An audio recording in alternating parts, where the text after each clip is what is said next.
All right, let's get this thing. Get it on the road. Get it on the road.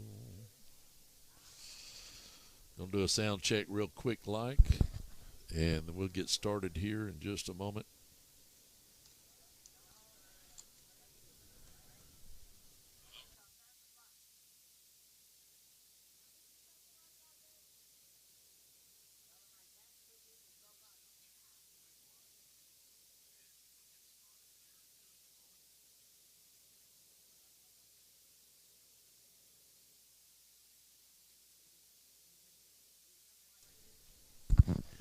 All right, we're gonna go 5:30 with the Daniel. We're gonna go 5:30 with the coaches show.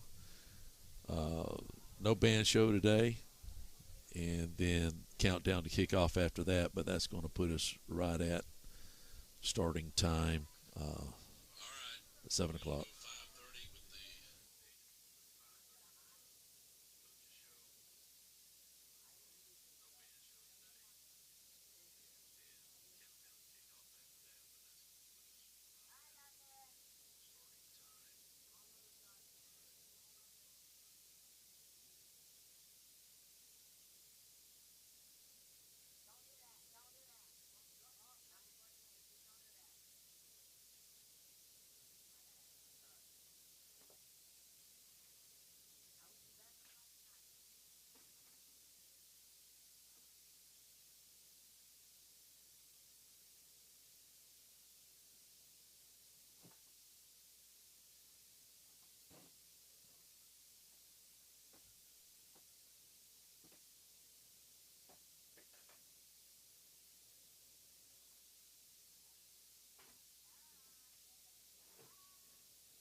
right, you got to love it that whenever you're ready to go on the air, when you're ready to go on the air, your computer decides to do an update. So that's the situation we're waiting on. Just a second.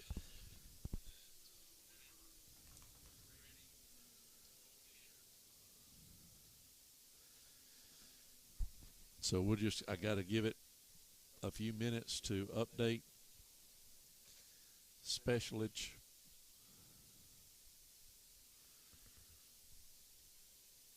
Going to give you some graphics hopefully today. We'll see. The graphics probably start for sure next week. So whenever we're talking in the coaches show or the countdown to kickoff or even the band, I want to have some graphics for the band, but we'll have like when we do matchups, we'll have the matchup popped up on the screen for you. I think I'm going to be able to get some of them loaded up this afternoon before we get the countdown to kickoff started. Bulldogs taking on Booker T. Washington tonight. So we are just waiting for my computer that is just sitting here. So my problem is I don't ever turn my computer off. And I forgot to plug in my 1/8" cord before I turned on my before it unslept or something, whatever. Anyways, I had to turn it off, and I guess it was due for an update. So it's doing it right now, and it's fixing to boot. Booting up. It won't take but about a second now. We'll get started. You guys hang tight. I appreciate it. I do not have the window open right now until it gets dark and the light comes on. We're just going to shoot the camera through the window and let this AC run as best as we can, trying to keep it this wonderful football weather that we have. Right? Dusty talked about it a little bit during countdown to kickoff. All right, there we go. Let's see. Hopefully everything will work good. Pulling it up now. Football field looks wonderful. If this is your first time looking at it, let me see if I can't take some of that off there just for a second and show you some of the field real quick.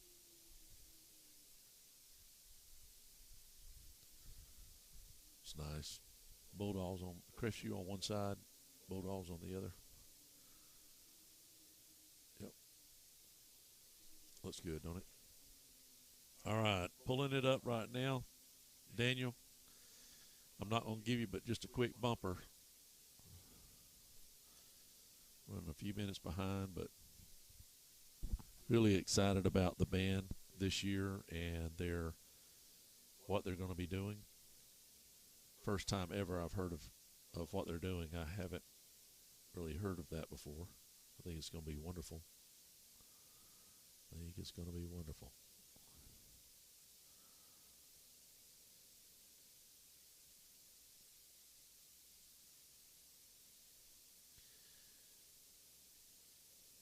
All right, let me just do a sound check real quick and make sure that this is going to work.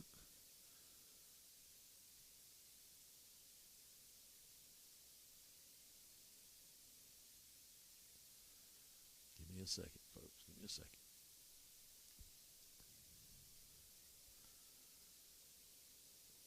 Auburn Water Systems has been serving our local... Yep, we're ready to go. I'm ready to go. Here we go.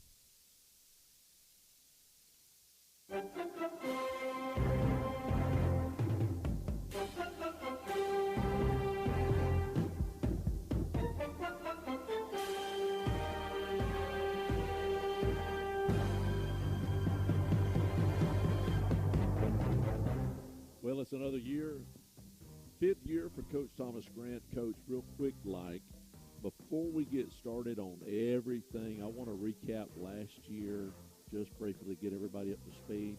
Your thoughts about our new football field. Now, I will say this. The practice field looks the best. When we first started moving that, I said, Tim, this looks like crap, man. And he said, it's going to work out. It's going to work out. So it looks better from a distance. Oh, 100%. Whenever you You're can not keep breaking off, ankles. yes, sir. Whenever you can keep off it for like 8 months and let the grass grow and get strong, Coach Hatton's done a great job of Yeah. getting the practice field, back where it's usable. But as far as the new turf, it's amazing to practice out there and not have dirt in your mouth, and just the kids love it. The new technology in turf is unbelievable. It's almost like a sponge, type thing Well, where never felt it. it's not like the older style turf. Oh no, AstroTurf. I played That on was that. concrete. It was like playing in a parking lot. I played against Sam Houston State back in the day. It was not fun. So let me ask you this. So rigs, is that a different technology? We have technology newer than that. Oh, yes, wow. Sir. Yes, Okay. Sir. It feels at least it feels different than that. I'll say that. Yeah. Yes, sir.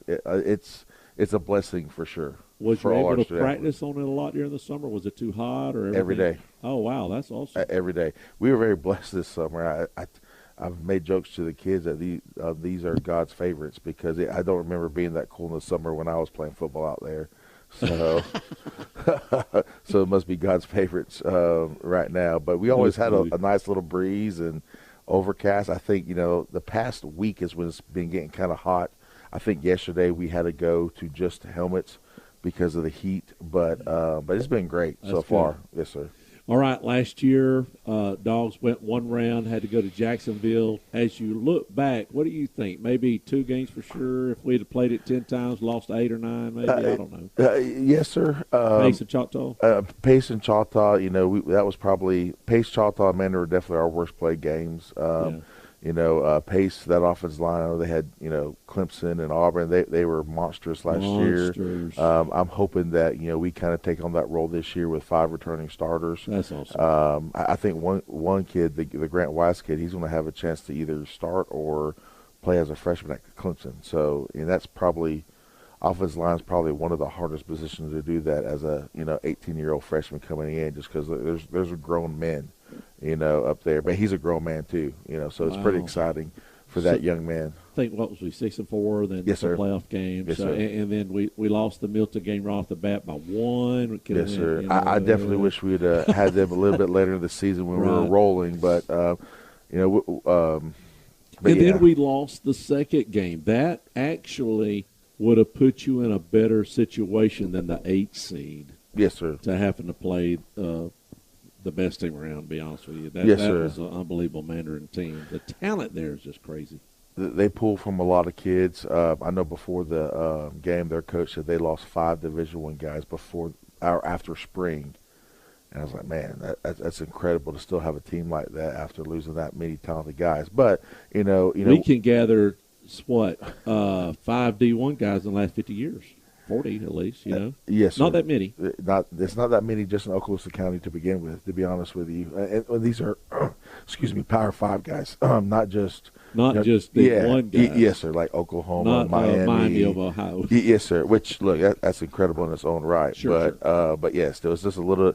They pull from a different amount of people. Well, that's exactly right. At least 1 million or so, and the kids.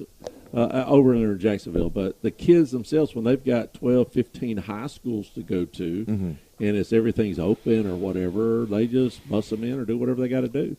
It's like when you was an assistant, I think, Tim's last year when we went down at 18. Armwood? Yes, sir. And they had 18 or 19 guys, right? Oh, yes, sir. I mean, and then in the state championship game where they played Miami Northwestern, I think they had 20. When you rolled up on that school and on the side, you see all of these years printed on the wall. I mean, they're pulling from Tampa. We don't have that capability. First of all, I think in Northwest Florida, except maybe Pensacola. Yes, sir. And maybe Tallahassee. Correct. Yes, right? Sir. Everything in between, and especially when you get on the north side of the counties, you're on an island. Yes, sir. It's really everywhere's rural. Obviously, the Panhandle, but I'm kind of since I'm from here, I kind of want to win that way with Crestview kids. That's right. We will win and lose with Crestview kids. We're not going to sell our soul for a W in high school. Before we get looking into, we'll take a break here in a second. Before we get looking into what the season holds for the Bulldogs, just overall your thoughts about practice in the summer and the health going into tonight's scrimmage game against Booker T, who's supposed to be pretty good, by the way. Yes, sir. Coach Ryan's done a good job over there. I think this is his 5th or 6th year off the top of my head, and they gotten better each year. So it should be a good preseason game for us. When we come back, we'll break down this year's schedule here on WAZ 104.7. Hello, this is Dixie Dan Powell. Just like in the courtroom, you got to be bulldog tough. It takes teamwork to get to the goal line and to win the game. Go Bulldogs. Call us, Powell Injury Law, 850-306-2667. That's 850-306-2667. We're back with Coach Thomas Grant's 5th year now. We've got a few things I want to talk about. I tell you what, before we get into the schedule, let's just talk to them about what they can expect this year. Let's look at the games that you've got, and listen, when you have so many teams drop you, and like you said right before we got on the air, you wish our district was a little bigger. That would help us out. Yes, sir. I thought that's what the state was going to do, but I mean, Florida's just so tough because it's so big, and you got Jacksonville, Miami, Orlando, where there's a ton of schools, and then you go between Crestview and Tallahassee with not even 10 high schools, so to speak. So I get it's a tough job. So everything was pretty much redone this year. Yes. No more rule. Now let me tell you, 58 teams got out of FHSAA. Mm-hmm. Yes, sir. And that really affected 1A more sir. than anybody in our area. Correct. Yes, sir. You had the Jays and those guys that dropped out. But if you look at our district, the next district, too, is in Jacksonville, St. John's. Yeah. And that's the way it is with 2 or 3 of District 2s. They're just so spread out now. Yes, sir. It makes it tough. It does. To have a big districts. But, I mean, I'm to the point I would have rather them almost combine Districts 1 and 2 and the top 4 teams go. That way you're guaranteed 8 games. You only got to find 2 games, and then everything's decided on the field. Top 4 team goes. I mean, so what, you got to travel to Jacksonville in the regular season. We're traveling to just north of Tampa for a regular season into Georgia. So really there's not a lot of difference. That's right. I just I kind of like the Alabama. The way they have basically 8 team sub-regions and the top 4 go. That's kind of my understanding of how they do it. And then everything's decided on the field, not some computer ranking that they don't tell us what is. All right, so after tonight, we do have 2 Thursday games, and I'm assuming that's a referee issue. Well, this one is for me, so because I want to go scout, Friday for the kickoff classic. But don't we have Dothan to end the year? That's on a Thursday, the 29th. That's his home game, so that was his decision. Okay. Right before his playoffs, which, I mean, I'm not going to – if somebody wants to move their home game, that's their decision. Right. But what about Piney-Cone? Yeah, that we usually get 1 game a year to help the American Strip out because there is a shortage. So, look, if all those people in the stands that correct them, they make you $150 a night or whatever it is. Exactly. I mean, 120, go help them. They're always looking for new blood. So they need more people, to help them, and that way we can always play on Friday night. Dusty was telling me he bumped into one of the referees, and actually baseball was dissolved, and they're starting a new association. Really? Yep, they sure did. That whole association dissolved in baseball, and they're starting a brand new association. I'm gonna follow up with Parks on that. Yeah. Dusty said one of his buddies was a referee last year and talked to him at church and said that they dissolved that. Oh, wow. So I don't know why it wouldn't. Did you do Emerald Coast in football? Your referees, did you hire them? No, we Miracle Strip. I mean Miracle Strip. Yeah, Miracle Strip. Yes, sir. Yeah. Yeah, we were Miracle Strip for football for all our games. Isn't that baseball also? I thought so. I thought so too. Yes, sir. My understanding. All right, so here we go. Let's do it. So in the month of August, we have Lincoln coming to the house. You reminded me the last time we played Lincoln, we played them in a monsoon. Yes, sir. You couldn't see across the field. It was we actually changed home jerseys at halftime just to get some dry clothes on. But I want to say it was like 29-21. It was something like that. I mean, We ran the ball a lot. I mean, because you had to. Because, like I said, I couldn't see Lincoln from across the sideline. I've never seen rain like that before in my life. So it was definitely. Who was our runners back then? Do you remember? I think it was Taylor Scarborough. I think it was in 2019, I believe. Chris Johns, that's on staff coaching. I think it was that year that we beat them last time we played them. All right, that's on a Friday. That's next Friday. The next Friday, we're on the road to Enterprise. Yes, sir. Very beautiful facility. Let me just say that. Yes, sir. It looks like Pineview. It looks like Pineview Middle School. Yeah. So, I don't know when's the last time we played them in football, or have we? We on the varsity level, I don't know, but now we've been playing them for the past couple of years on the JV and freshman. How's that worked out for us? I mean, good. I mean, look, Coach Blackwell does a great job. They're one of the premier 7A teams in the state of Alabama. I know one preseason poll has them ranked 10th in the state. Another one had them at 13th. So, Coach Ben Blackwell does a great job over there at Enterprise, Alabama. In September, we have 3 home games back to back to back. We got Pine Cones on Thursday. Yes, sir. And then the following Friday night is our first district matchup with Tate. Yes, sir. And then Coffee County. Yes, Never sir. played them, I don't think. No, sir. They're all 3 teams are good. I know Coffee County they won state 2 years ago. Coast first year. So they have some guys that can go. But going back to Pine Forest, obviously Pine Forest is Pine Forest. If you've over the past 40 years in the Panhandle, they've had as much talent as anybody. Yeah. I think right now they got 2 or 3 guys in the NFL. Was it Ronnie there before he went to Milton? Yes, sir. And then it was Coach Carter, I believe, and now it's Kerry McDonald, which he's doing a great job there. Really good guy. So look, that's going to be a tough game. And then our first district game, Tate, Coach Rhett Summerall is just a stand-up guy. He's doing a great job there. They finished runner-up in the the second, playoff, whatever it's called, open division or whatever. They just did something for people that wanted to play some more games, basically. Exactly. But look, they did a good job. Game in it. Yeah, they went all the way to the finals and had a chance to win it. Oh, wow, I didn't know that. Yes, sir. Yeah, they finished runner-up. I forgot they lost to David Garcia or David Hernandez, something like that, whatever school down in Central Florida. But, gotcha. They had a great run towards the end of the year. I think they finished the year 10-4, and I think their 4 losses was obviously to the consolation bracket, and then I think it was us, Pace, and I forgot the 4th one, to be honest with you. That's all right. All right, and then we have 2 after the 3 home game stunts, which I'm going to tell you, I look at this, and actually it's not bad as far as on the road and traveling a little bit. Mm-hmm. You look at Pace, all of their home games are the first 5, and then almost all of their last games are on the road. They've got like their last 3 or 4 games are on the road. They don't have a game they don't have a game in October at their house. Yes, sir. So you actually we have one. You did a pretty good job. Yeah. It worked out for you. Let's yes, just put sir. it that way. So Pace away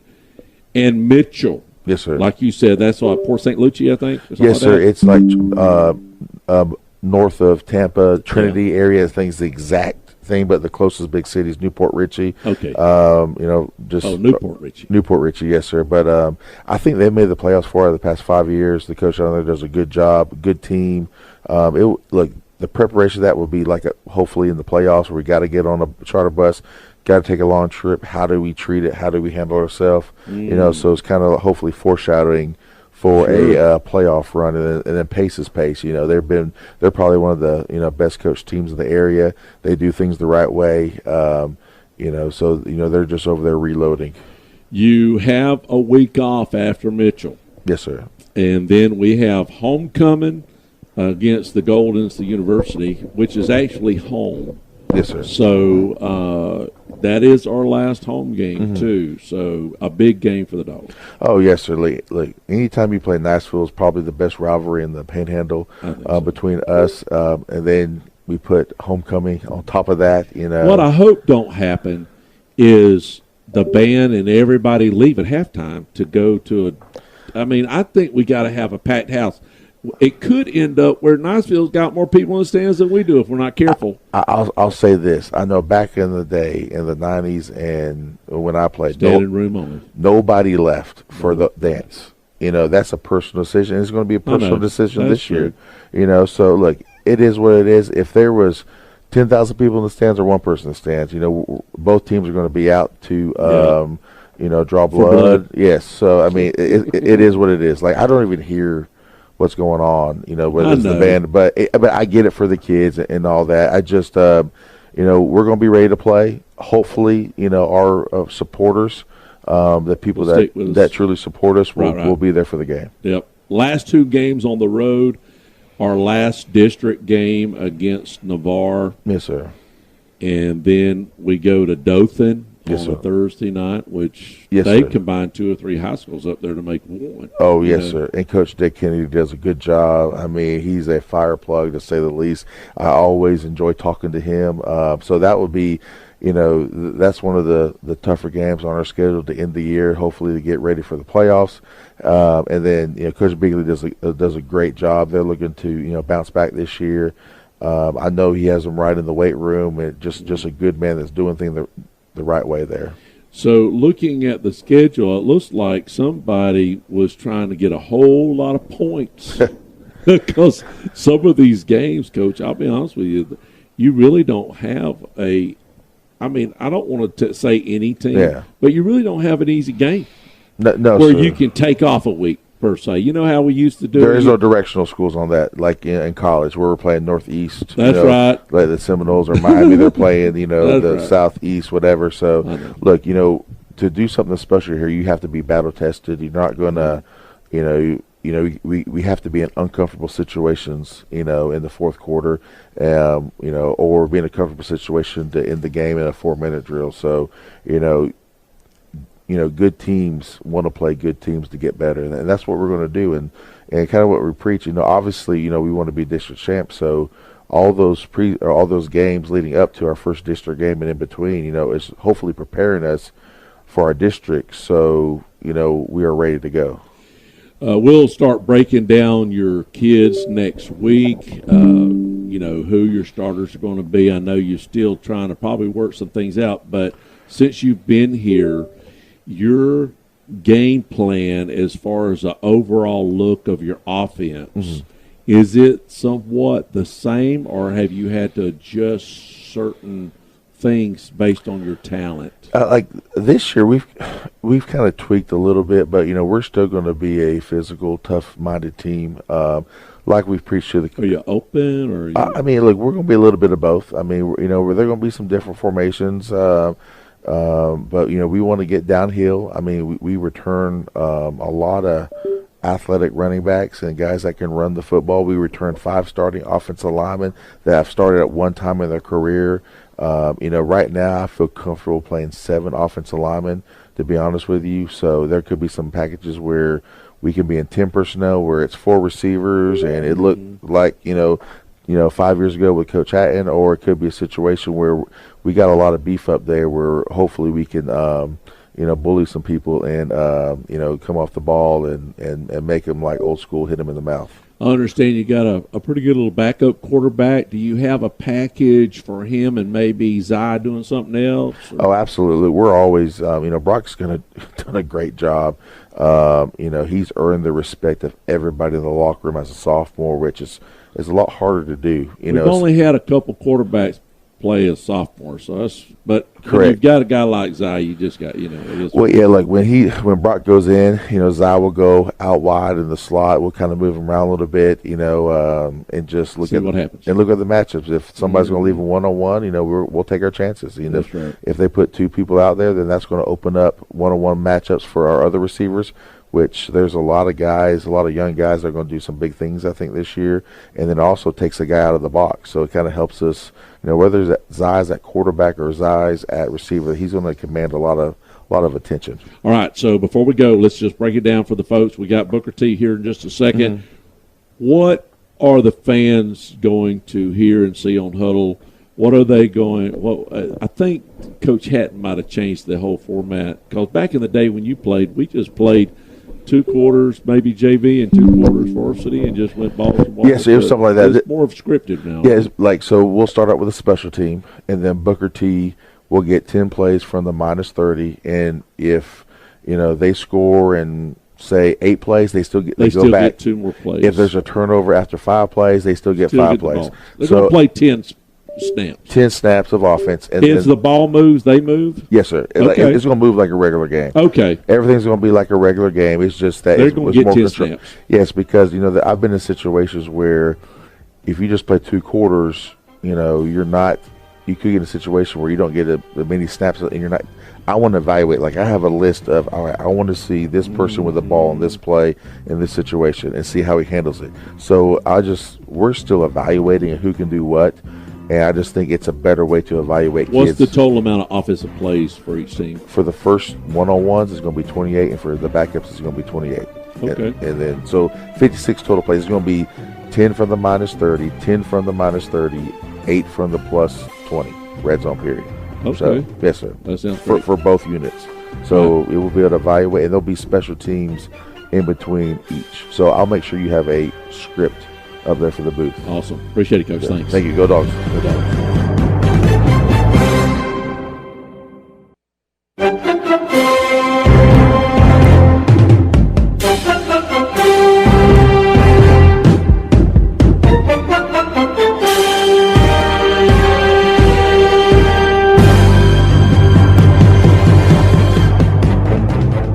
I know you're just getting cranked up listening to the music. I love the Monday night dun dun dun dun. Yep. How far does it bring you back? How far does that music? Can you remember? Oh yeah, I can. Do you remember Howard Cosell? Yeah, I can remember. I'm 7 years younger than you, but I Right. can remember Monday nights. It would start with "That's Incredible" That's incredible. at 7:00 because kickoff for Monday Night Football was always 8:00 8:00. Central, 9 Eastern. That's right. And my bedtime was like 9 or 9:30.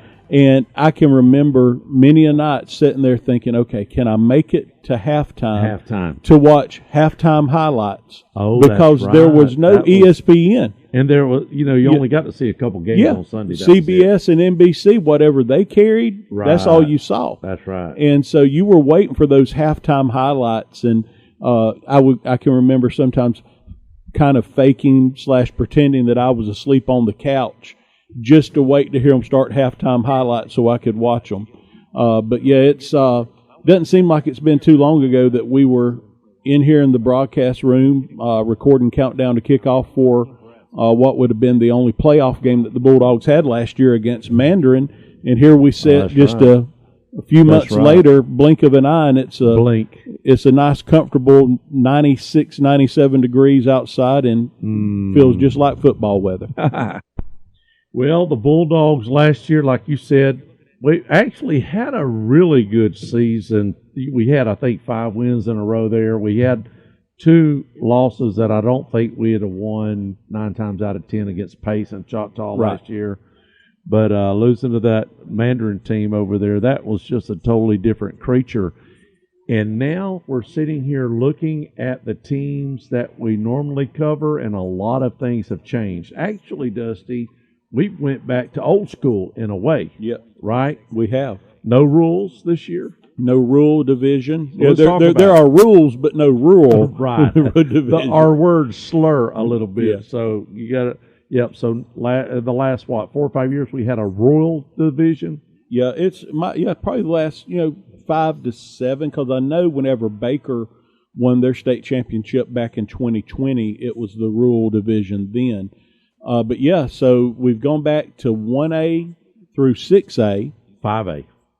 In our area. But 6A is now the biggest classification. And that's down in South Florida. Right. Pretty much everybody up here in the Panhandle from Pensacola to Jacksonville is 5A. Are 5A. And then you do have the one of the bigger points is we had 6 teams from our area that were in that rural classification that have split off and have joined the Sunshine State Athletic Conference. Those teams being Jay, Central, Vernon, Cottondale, Graceville, and Bozeman.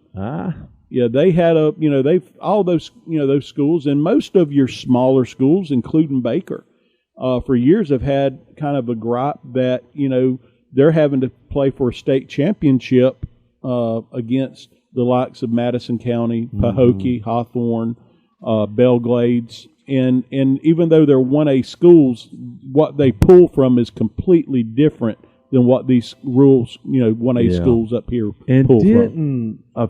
A couple of years ago, they tried to make it happy for everybody, and everybody's a winner. So they did like the top 32 teams was in a different tier than the bottom 32. Didn't they have 2 divisions? So there was like if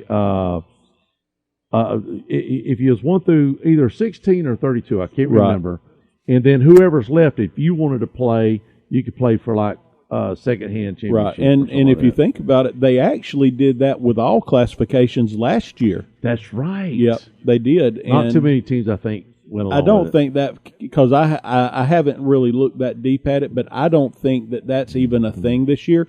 What I think has taken its place is that Super 8 or 10 that basically the state's going to take, and they're going to take the top 8 or 10 teams, regardless of classification. It's going to be a point system, and they're going to play for like the Super Championship. Hold on just a second. So you're saying, let's just say that Crestview is the number 1 team in 5A. We got to play in that? No. It's going to be. It is a compiled list from Max Preps with their point system. So you would have, say, like you. It could be all 6A teams then. Or it could be a combination of 6A, 5A. Hey, if Madison County is playing up some and they've got a good team, they could be a 1A school and in that Super 8 or whatever it is. I got you. So that's kind of taken away from some of those powerhouse schools. The St. Thomas Aquinas, the IMG, the big boys. It's going to be interesting to see how that pans out. It's going to be interesting to see how this Sunshine State Athletic Conference pans out for those teams I just mentioned. Was there 58 you said? There's 58 in that Sunshine State. Yeah, and athletic 6 conference. in our area. Yes. Right.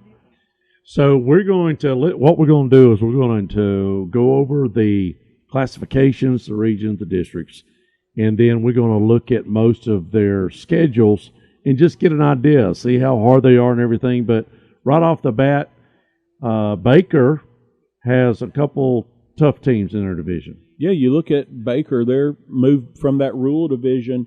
All of these teams, I'm just not going to repeat myself. Right. All of these teams we're fixing to talk about were rural division teams last year. They have moved back to Class A. We're back to regions. They had done away with district championships for a few years. We're back to districts now, so you will have a district champion.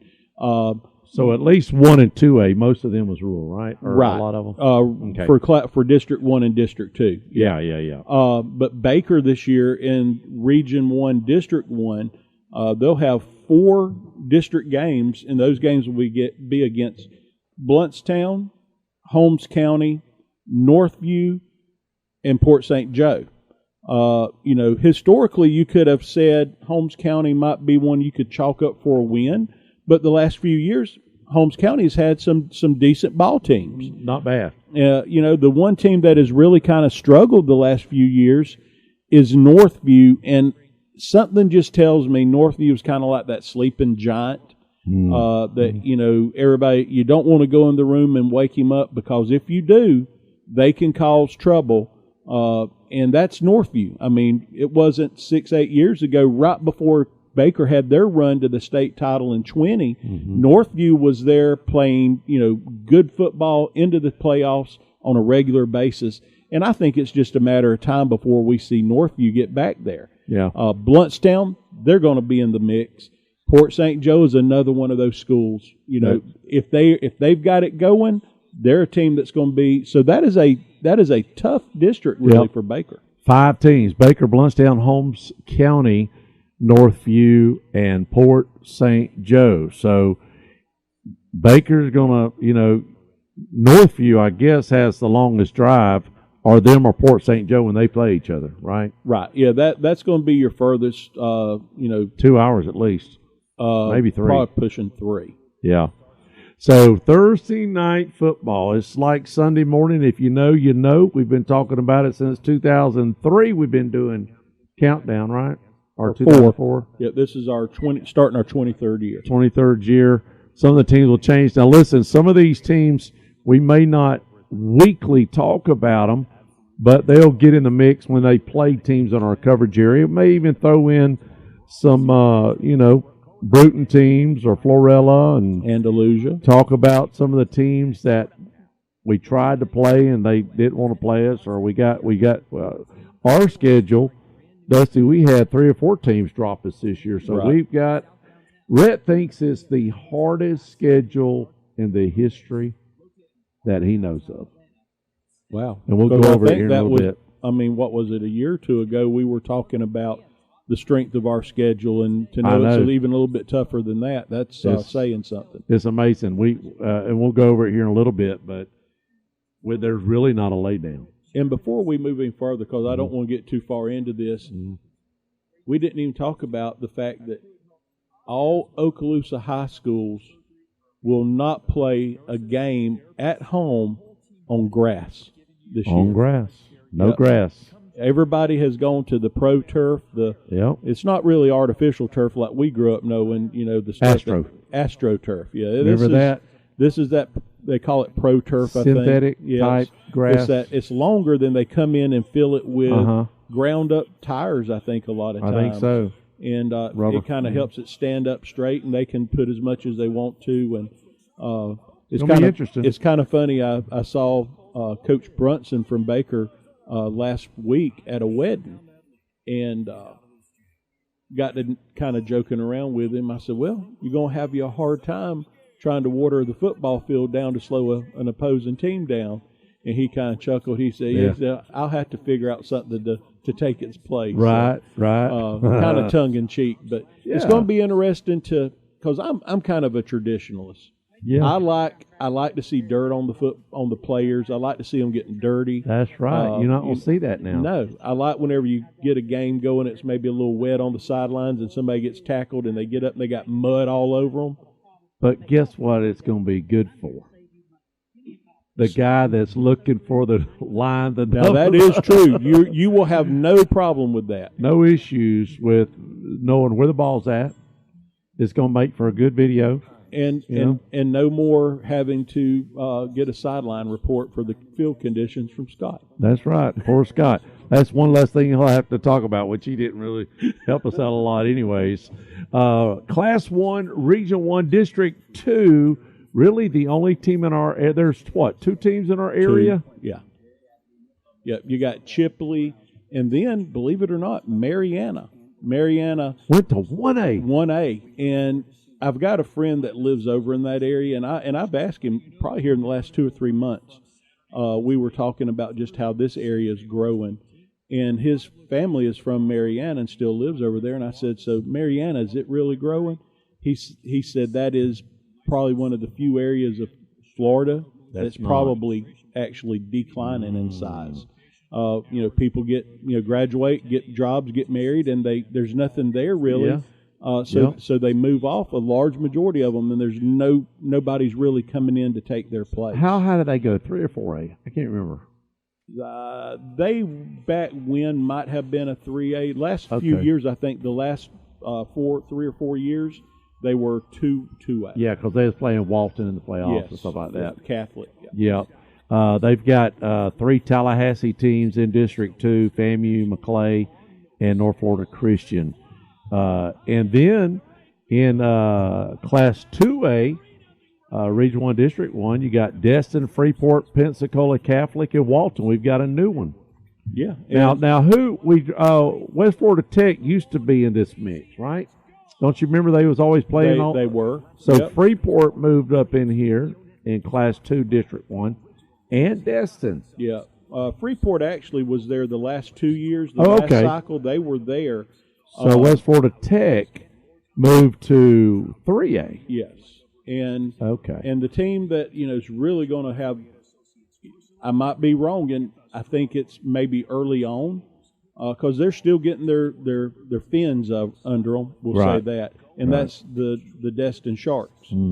This is their first year, if I'm not mistaken, actually having they've met all the qualifications to be an FHSAA school. Right. Now they are in a district and or in a classification, and they start out in 2A. They jump, they say, sayonara to 1A, fly over it, and go straight to 2A. Wow. And you look at their district, minus Freeport, which Freeport's no slouch.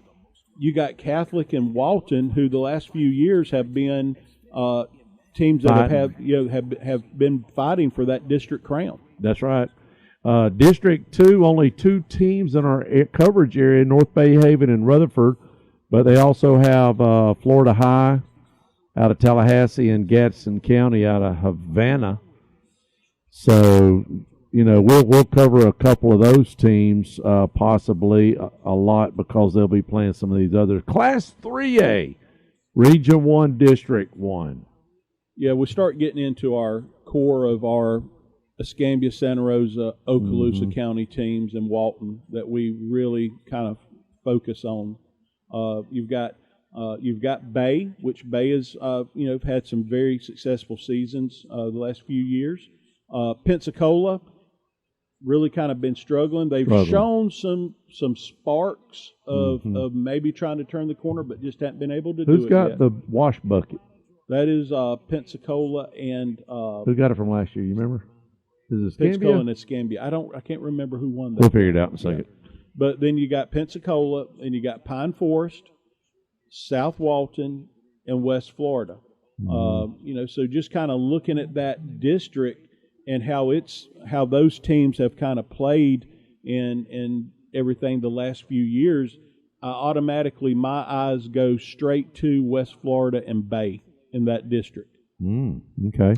But you can't rule out Pine Forest and South Walton.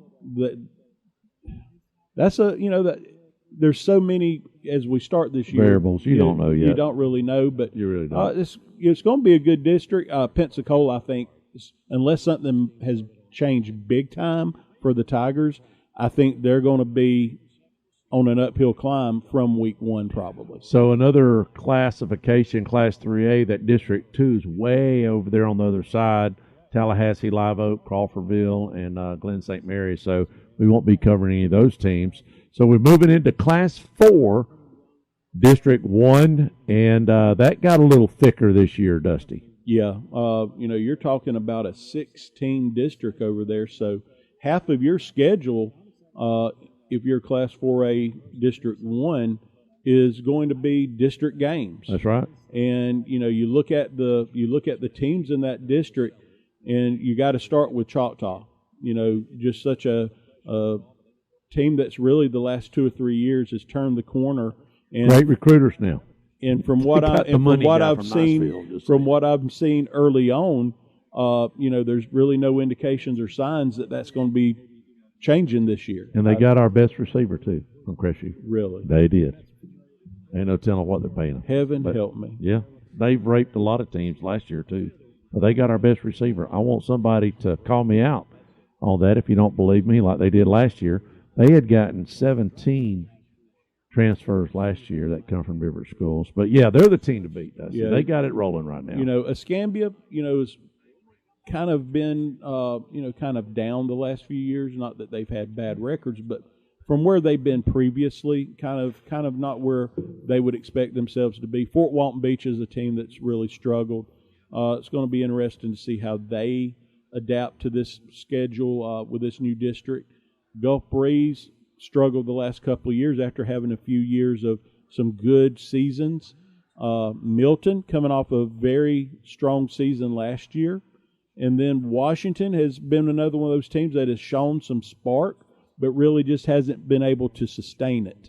Right. So, I look at that. And we'll see a little bit of them tonight as we scrimmage. The scrimmage itself we've changed the process with Hatton, right? But it's sort of a scripted. We'll get 10 plays from the 20. They'll get 10 plays or something like that. No clock running or anything other than the snap clock to make sure that they're right. And the referees get to practice. You know. Yeah. But the Thursday games, you know what the deal is. You got to play each team's got to play 2 Thursday games at home because of the lack of referees. Yeah, that is something that's really starting to plague not just our area, but really, high school athletics in general. I know talking to a guy that was big in officiating football, basketball, and baseball, and he's kind of transitioned.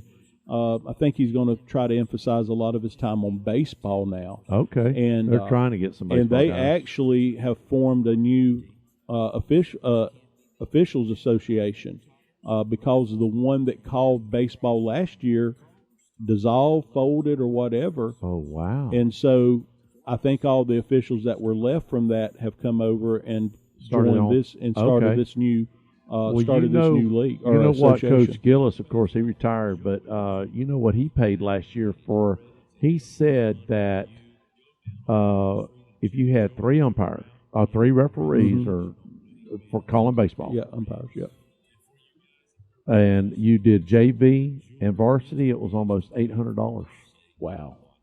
They're making about, I think, $125 or $150 a game. So why wouldn't the guy in what Mr. Parks said to me last year? He says the chirp is too loud behind home plate. The young kids can't handle it. The young referees, umpires cannot handle the people behind the plate. Yeah. And they're not able to deal with that. Not tough skin like some of those older more guys, seasoned guys. They'll turn around and say, "Shut your mouth." Yeah, I'll start throwing people out. That's right. So we only have one team that we'll probably be talking about a little bit in District 2, Class 4A. That's Arnold, Panama City Beach, and then Mosley. Oh, yeah, Mosley. Mosley. We'll do Mosley too. My bad. But there's 4 teams in Tallahassee. Rickards, Lincoln, Leon, and Childs. So all of those guys said, boy, isn't that nice to have 4 teams in your city? You don't have to do too much driving around, do you? Not a lot at all. Yeah. Right. And then it's just us. That's it. And we've got Navarre, Niceville, Pace, and Tate. So Niceville slides, or we slide down with Niceville, I guess, however you want to call it. Yep. So we've got a five-team district here for us. And I mean, pick your poison there, Dusty. Yeah, and really what it seems like is you had part of 6A come up to part of what was 5A because you had last year just Niceville moved up, right? Yeah, because Crestview, Navarre, so Pace, Childs and Tate went to 4. Remember, Childs was in there with Niceville, and Mosley was in there with Niceville. Lincoln was. And Lincoln. So they all moved to 4A. Or moved down. Yeah. Moved down to 4A. And Niceville just stayed where they was at. Right. And we came down to meet them, right? Yep. When we come back, we'll start breaking down the schedules, as we're going to have a little scrimmage time with Washington tonight here on WAZ 104.7. We appreciate the Holloway Agency sponsoring it one more year.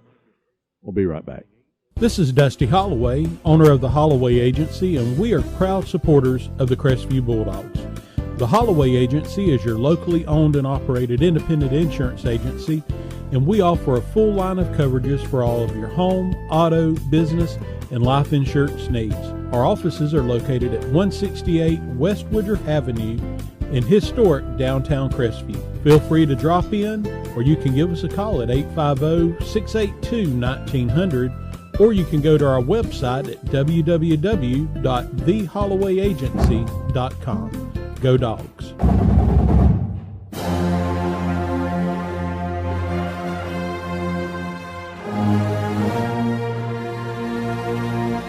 Welcome back.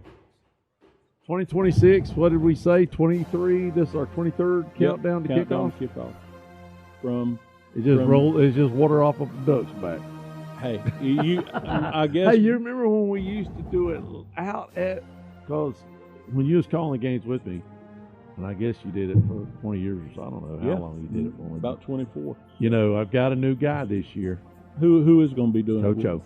Really? Oh, Aaron Hoof. He going to be on the radio how he sounds like Coach O over there. At LSU Overtron, wherever his name is. Ogeron. Ogeron. But Corey is coaching. You know, he's the head baseball this year. Yep. So they pulled him in to coach football too.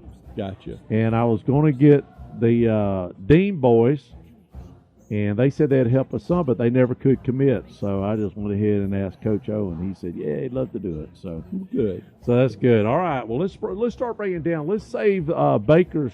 Let's save Baker for one of the maybe at the end there with our schedule and stuff. Yep. But let's look at the same division. Let's look at Class 1, District 2. Yep. Right. Let's start with Chipley. Chipley. Okay. What's some of the? Let's just talk about their key games. Yep. First rattle out of the bag. I mean, now Well, granted, this is a that's tomorrow. kickoff classic. That's a classic. But you'll get a good taste of where you're at because they play their kickoff classic against Catholic. I think Crestview is one of the only teams, unless you are the team playing Crestview in the kickoff classic, that kind of runs it the way we do. That's right. I think everybody does it old school. I think everybody does like freshman first quarter. If they got them. Right. Oh, I see what you're saying. JV second quarter. And then the second half is varsity straight up football. That's right. And we run the clock, and we kept the score. Real game. Was a big, real game. It's a half of a game. It just didn't count. Right. On our schedule, if you're looking down there, I don't know about Liberty County, but maybe Marianna will be a tough game for Chipley. That's going to be the big matchup, right? Yeah, Marianna. coming down to 1A, Marianna should, you would think, have a little bit of an edge against some of these other 1A schools, right? Just because of being from that classification up and playing against the likes of Pensacola Catholic on a regular basis, or Walton on a regular basis, and then the next 2 weeks after that, North Florida Christian, a tough game comes to town, so that's going to be a tough one for Chipley. So that'll be the two big games for Chipley, I think. They got to play McClay. I don't know what FAMU looks like, but Chipley, Marianna, and North Florida is the teams, right? Yeah, and if North Florida Christian has a squad that they're typically able of having, they will be the team in that district. Well, what does Marianna look like? Do they got any tough? They start out tomorrow with Northview with their little classic, but they start out with some big teams right off the bat. First regular season game at Tate. So that's going to be a little bit of a wake up call. I wonder if they couldn't find some games. Good Lord. Yeah. So gonna have Tate open the season. Then, like we mentioned, they play Chipley on October 2nd, North Florida Christian on the 23rd, and even though it's of October, and even though it's a non-district game, their last game of the season on October 30th will be against Port St. Joe. So that will be a pretty good matchup. Mm-hmm. Let's look at let's look at 2A District 1. Let's just see who Destin's got on the schedule for the first time being in the FHSAA, Dusty. Yeah, they actually, I don't believe, are playing a kickoff classic. No, they they're go not. straight into the frying pan against Port St. Joe. So let's listen to this real quick. So you play Port St. Joe at home. Yep. Then the next week you go to Baker. Back home. Then you might have a little bit of a let up game just a little, maybe a little bit against North Bay Haven. A teaser to and then get ready. And then bam, straight in the mouth. Here comes Catholic into Destin. Now, and that is a that's a district matchup, right? Yeah, I thought it was.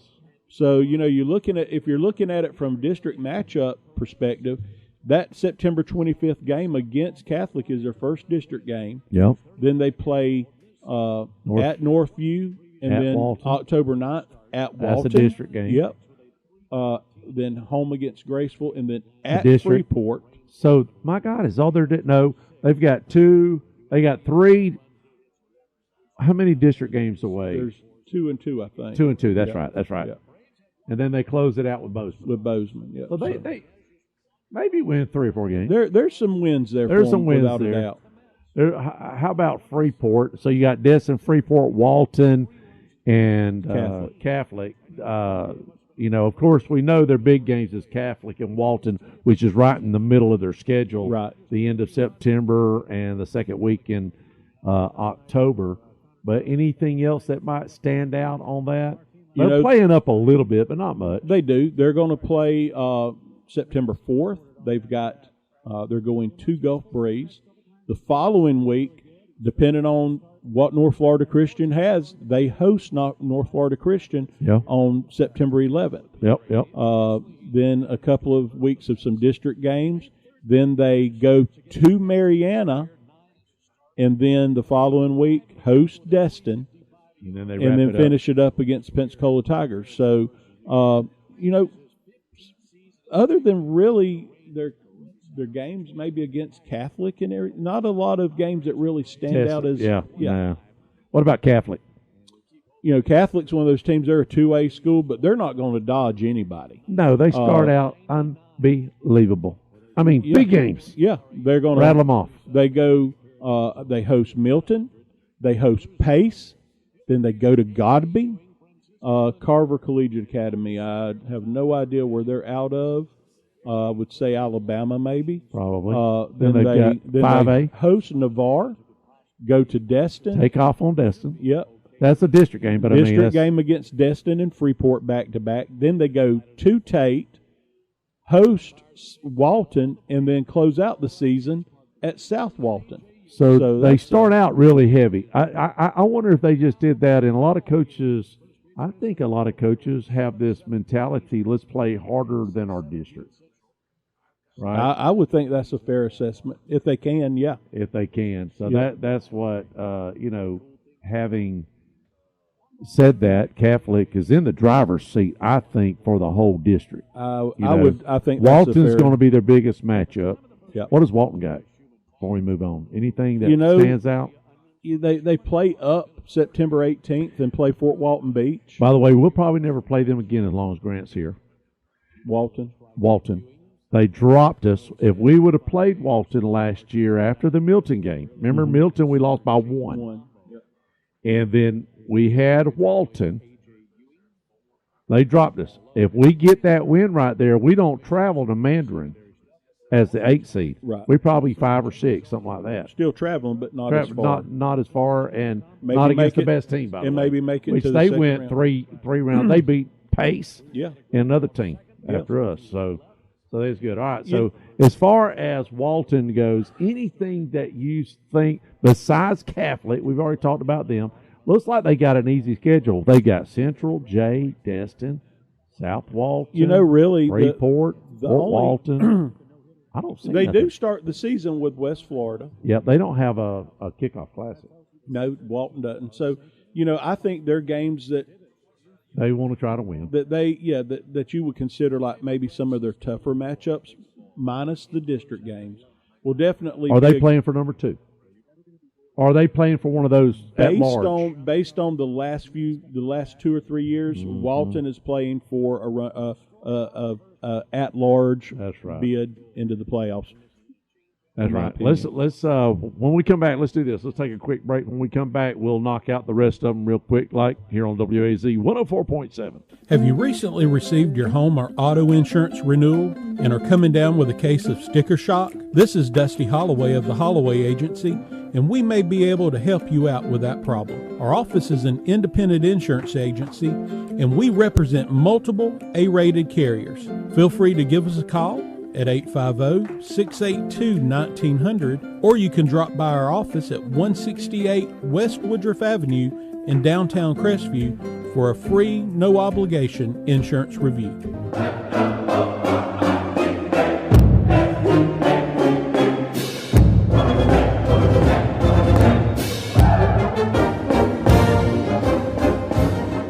Welcome back here. Countdown to kickoff. Year 23 for me and Duck. Playing Washington. The Booker T boys from Pensacola. It's just going to be a light scrimmage. It's scheduled. I think we'll hear a little bit from the band. Jody said they're not going to Hey, you know what the theme is this year for the band? What's that? Circus Top Hat. It's going to be circus songs and stuff like that that come out.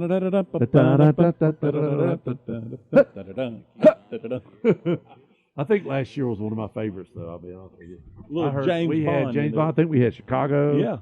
In there. It was pretty awesome. All right, let's go to 3A District 1. That's Bay, Pensacola, Pine Forest, South Walton, West Florida Tech. I really like that one. And I like 4A District 1 with Choctaw, Escambia, Fort Walton, Gulf Breeze, Milton, Washington. That's really going to be, both of those districts classifications is going to be really nice to watch how that plays out. Let's start with Bay real quick, and see if any games really stand out. Well, they go to Dothan right off the bat. We get to see Dothan this year. And Enterprise. Dothan, Tampa, or way down there in Tampa. Really? We got a away game down there in one of those fancy schools north of Tampa. Gotcha. Port St. Lucie. Oh, that's a nice area there. Nice area. Going to have a little golfing action going on. Hmm. Think you might. No, you said you're going to be gone, weren't you? I think you are. I tried to pull Dusty out of retirement for the third time, and he turned me down. My feeling was really hurt. But grandbabies kind of. Grandbabies, gotcha. All right, let's just real quick, Bay. Again, this is an area that you just got to wait to see how it develops, right? Yeah. We know that Dothan's always, they combined 3 high schools up there, and now they're a powerhouse. Bluntstown's always tough. Gaston County. Now they got Madison County on the schedule. That's I'll just be honest with you. Looking at that schedule, that is a dang tough schedule. Good God, they end with Mosley. You take away Rutherford from historically what they've been doing, which is not much. Rutherford struggled for last 10, 15 years probably. Yeah. Pensacola has been struggling the last several years. You take Pensacola and Rutherford out of that schedule, and they win a game. And that is almost what I would call for 3A. That is almost a gauntlet schedule. That's the death penalty. Gaston County. I don't know if I want to coach here anymore. Get rid of me. This ain't fun no more, This Daddy. ain't fun, Daddy. You look at West Gaston, that could be maybe a game, but West Gaston the last 2 or 3 years has really turned things around. Mostly South Walton, Pine Forest, Madison County, West Florida Tech, Bluntstown, and Dothan. Those could be total losses right there. Let's see who else we got. Let's look at Pensacola. Gotta help them, Lord Jesus, because how many games have they won the last 2 or 3 years? Maybe 5, half a dozen. Yeah, and that was either last year or year before last. They're going to practice against Milton. Yep. What do they got? Fort Walton Beach would be a good little test. Help put your toes in the water. Get your toes in the water. Yeah. Gulf Breeze, maybe. I don't know if Gulf Breeze got a good quarterback. You never know about the Breezers. Right. And then Booker T, South Walton. South Walton be a tough test. Escambia will be a tough test. Bay will be a tough test. Milton, a real game against Milton at Milton. Pine Cones, Tech, the last game of the year. Freeport. Maybe you got a win there. Yeah, get a win there. Then you have still in 3A District 1, you got the Pine Cones. Let's see what we got against the Pine Cones and see if they've got any tough games. Start out with Booker T, Escambia. They're staying over there in the Pensacola area. Then they've got the Bulldogs, Williamson, out of Mobile, South Walton, Pace.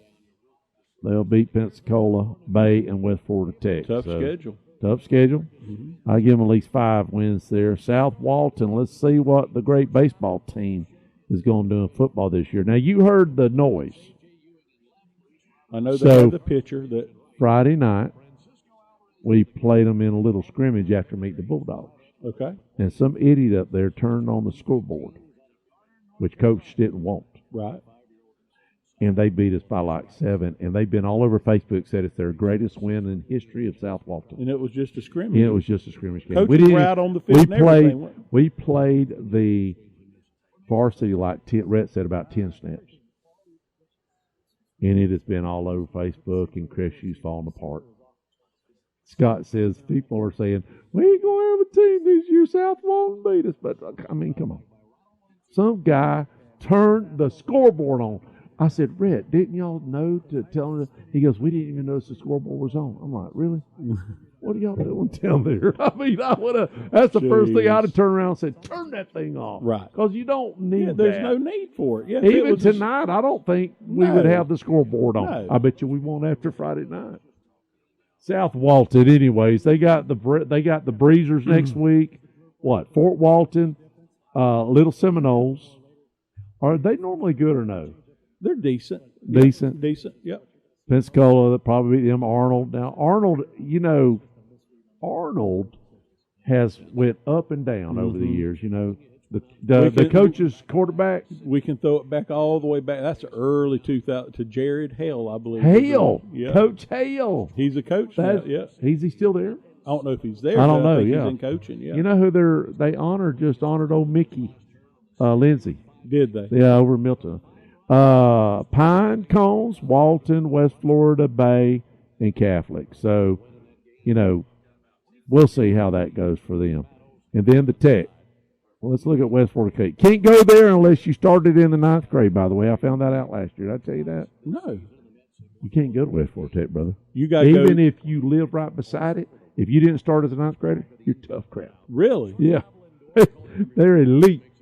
Wow. You cannot go there. If you move there and you're in 10th grade, can't go there. Better find some other way to go somewhere. If that's the case, that could be problems for the football program with the way with the way everything's going. You remember when they first started it, we wondered how long it took them. It took them 6 or 7 years before they really turned it around. Then they actually went deep. Yeah, had some good seasons there for about a 5 or 6 year run, I think. All right, so Tech's got Walton. They have Niceville. An easy game against Fort Walton and Bay. They play Tate, Booker T, South Walton, Pensacola, Pine Forest, and Escambia. They're staying over in Pensacola a lot over there. All right, so let's look at 4A District 1. We got Choctaw, Escambia, Fort Walton, Gulf Breeze, Milton, and Washington. Booker T, who we're playing tonight in a little scrimmage. Let's see who they have, Rhett, or Dusty, whatever your name is. Yeah. What you got? They open up at Pine Forest and then at Navarre. Finally, first home game on September 4th. Labor Day weekend. Yep, against Pensacola. Then host Gulf Breeze, Breezers, Escambia, and West Florida.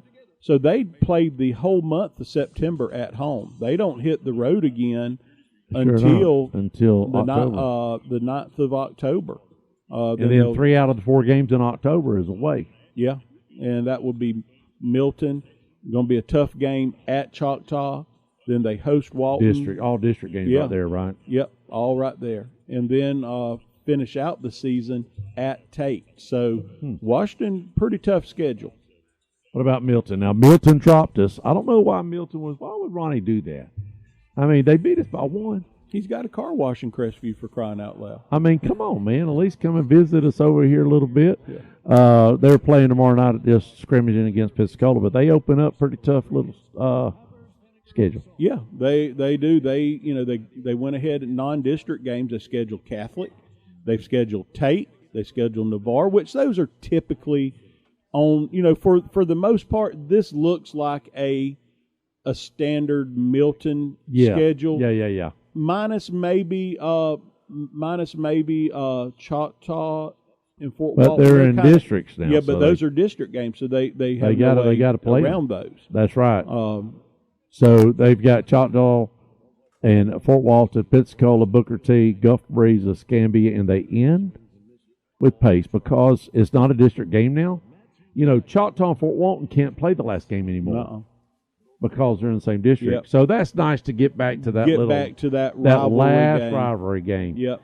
I hate it for Against Milton, but they're not going to beat them. I'm sorry. The Breezers, real quick, let's just run down their schedule. By the way, your most memorable moment at Gulf Breeze. Oh my Lord, that's no question. The seafood they fed us. They fed us seafood. Fried seafood. One of the nicest situations we've ever walked in, besides Tallahassee. It was a newer press box. It was. Yep, newer press box, and they had it up right. They had fried redfish, whatever it was, grouper, something. Yeah, fried hush puppies, they had fries, a buffet up there. They for had us. a buffet. They really give us a spread. That actually probably better food before a game than even what we had at Tallahassee. Doak. Yeah, That's right. Yep. It was really they did good. it up right. They were doing, was McGuire the quarterback whenever, or what was that kid's name? Not McGuire, maybe, or was it McGuire? I know who you're talking about, but yeah, this is prior to that even. This that is was even prior. This is like mid 2000s, before 2010. Yeah. Yeah, you know what? I think the new press box because of Ivan. Okay. So it was 05, 06, 07, something like that. Right in there. It's when we got that good food. You know, I've already got 2 phone calls from other. Pace has always treated us so good. Pace said, hey, man, I'm just going to let you know, when y'all come over, Channel 3 is going to be here. So do you mind if I put you on up top, but I'll put you a tent up there and have your chairs and everything? So I was like, you know, them guys are really nice over there. Yep. Really, really glad to see us. And the bar's already checked on us, make sure we come. And you know, as we talk about food, how can we not, and it kind of hurts my heart, even though I'm not there anymore on Friday nights, but kind of hurts my heart to know that at least for either whether we play them at home at their place this year or next year, no pig stickers from Milton. No pig stickers. Not if we don't play them no more. If they drop us, you know, I don't know if they'll ever come back. Wow. Well, they won't be next year either. No, you're right. I see what you're saying. Yeah, yeah. Because one of the 2 years you would think you'd get them, but I might just have to make a ride over there and buy a ticket to go in and buy some and leave. Or you know what you can do? Pull up around back and say, "Hey, can I buy some pig stickers?" I'm sure they'll push them through the fence to me. Just stick them up there. Yeah. Just tell them you remember who I am. Just give me some. So, anyways, who are we at? The Breezers. Did we already go over their schedule? No, they got a pretty decent looking schedule. South Walton, Pensacola, Freeport, Booker T, North Bay Haven, Fort Walton, Escambia, Milton, Choctaw, and Navarre. I guess you know. If you're going to talk about any of them, it's got to be the Choctaw game and the Milton game. I don't know how Escambia, Fort Walton, and Washington's going to be. Yeah, Fort Walton. We talked about it the last few years. Fort Walton's just kind of in no man's land right now. Yeah. Between we should win at least over half of those. Yeah. Don't you think? Yeah. You know, with Fort Walton Beach, with all of this, you know, kids being able to go wherever they want to go and so much. Yeah, and the kids that are in Destin now can go to Destin. They don't have to ride all the way or drive all the way to Fort Walton. And then you got Choctaw playing the way they're playing. Kids will want to go there. Navarre trying to, you know, take kids away. So the new school down there in Midway, we'll see how that affects Navarre and Delfree with the talent, right, with the football. So we'll see how that goes. Let's look at Fort Walton real quick and see if how many games can Fort Walton win. Let's do that. Pensacola, they can win that game. South Walton, win against West Florida. Still got one win. Yeah. Milton, Walton, possibly. Breezers, yeah.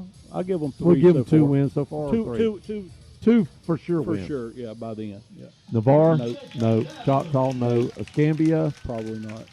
And Booker T, probably not. Probably depending on what Booker T does. That you know.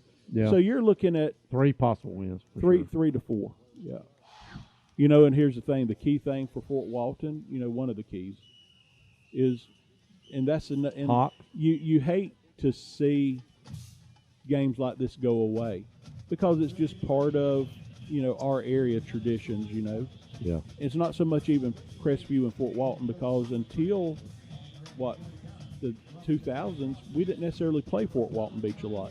No, until we got in their district. Right. You know, when Matt was here, we did a lot of those 3-way shootouts. Right. Yeah. But you know, the game that really, I can't look you straight in the eye. That's the reason I paid no attention to you. All right, Dusty, I had to do it to us. I had to pause. You know why? Because look who's coming out on the field. If I hadn't have done it, I'd have probably got scolded by somebody, right? So let's crank it up. Let's listen to the Bulldogs just for a second.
Crestview High School alma mater.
Please remain standing as band director Jody Gunn leads the Big Red Machine in the playing of our national anthem. Colors are being presented by members of the Crestview High School ROTC. The battalion commander for this school year is Cadet Lieutenant Colonel Cameron Peake. Carrying the American flag is Cadet Master Sergeant Amaya Gonzalez. Carrying the state flag, Cadet Sergeant Major Mason Paul. Rifle carriers are Cadets Major Riker Cole and Rear Rifle Cadet Master Sergeant Austin Wilson. Our national anthem.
Well, there you go. Another beautiful rendition.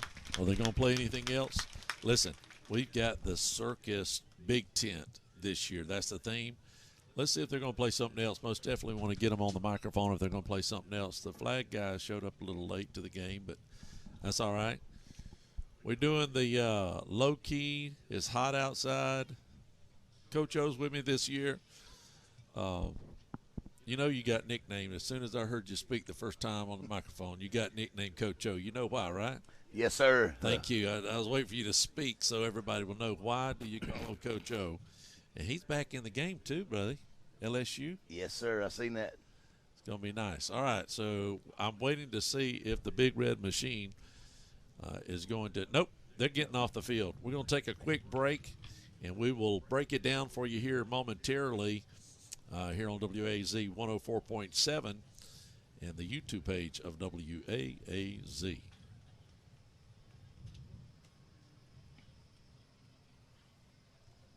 Auburn Water Systems has been serving our local area over 50 years, and we are glad we could help the community by being a sponsor of Crestview High School broadcasting for all the families and fans. Enjoy the game from Auburn Water Systems.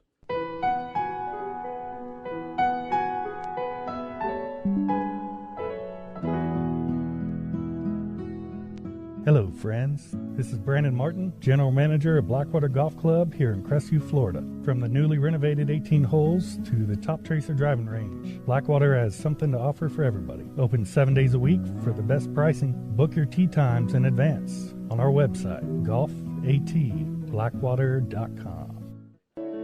I want to share a quick story about Brackney Funeral Home.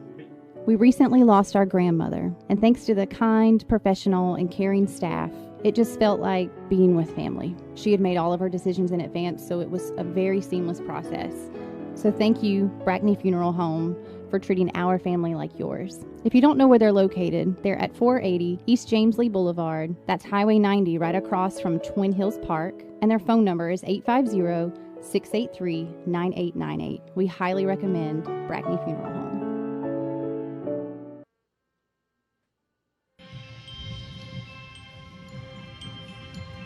Got a little music here. Let's see what we've got. Circus. You nailed it, Dusty.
There it was. There it was. The top hat or the big hat or the big tent, circus themed. It's going to be neat. So I think I heard, Dusty, Coach O, I think I heard that song that was in the greatest, what was that Disney movie that came out? Wolverine played the guy. It was a circus movie like. You remember they did the, I don't know. Anyways, I think I heard one of those songs. Of course, the first one was a. You remember Madagascar or the movie with all the animals? Did you not? Did your kids not that old? Are they too old or too young? They're a little old for that, but I do remember it. Well, it came out 10 years ago.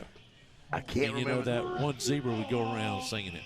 Anyways, can't remember the name of the movie, but it's very, very awesome to see the Big Red Machine changing up the rendition and getting the I know it. A new program going on. It gives a lot of respect and a lot of encouragement for the Big Red Machine. Bulldogs tonight taking on Booker T. Washington. And we played them over the years. We are going to have a type of a scrimmage. We're fixing to go out and flip here in just a moment just to see who gets the ball first. I think, actually, Booker's going to get it anyways. We'll be right back. Don't touch the dial. KC Electric has served Okaloosa and Walton County since 1948. That's right, 1948. You've got to be doing something right to be able to say that. KC Electric can handle all your AC, heating, and electrical needs. A Carrier dealer, KC Electric services all brands of AC units.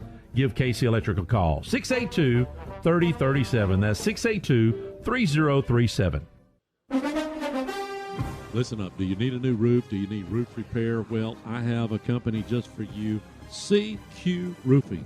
Hometown roofer since 1999. They're state licensed and insured. Chris Courier, the owner, is born and raised right here in Crestview, North Okaloosa County. Family owned and operated for 24 years, specializing in shingles and metal. Give them a call, 850-683-4169, or visit their website at cqroofing.com.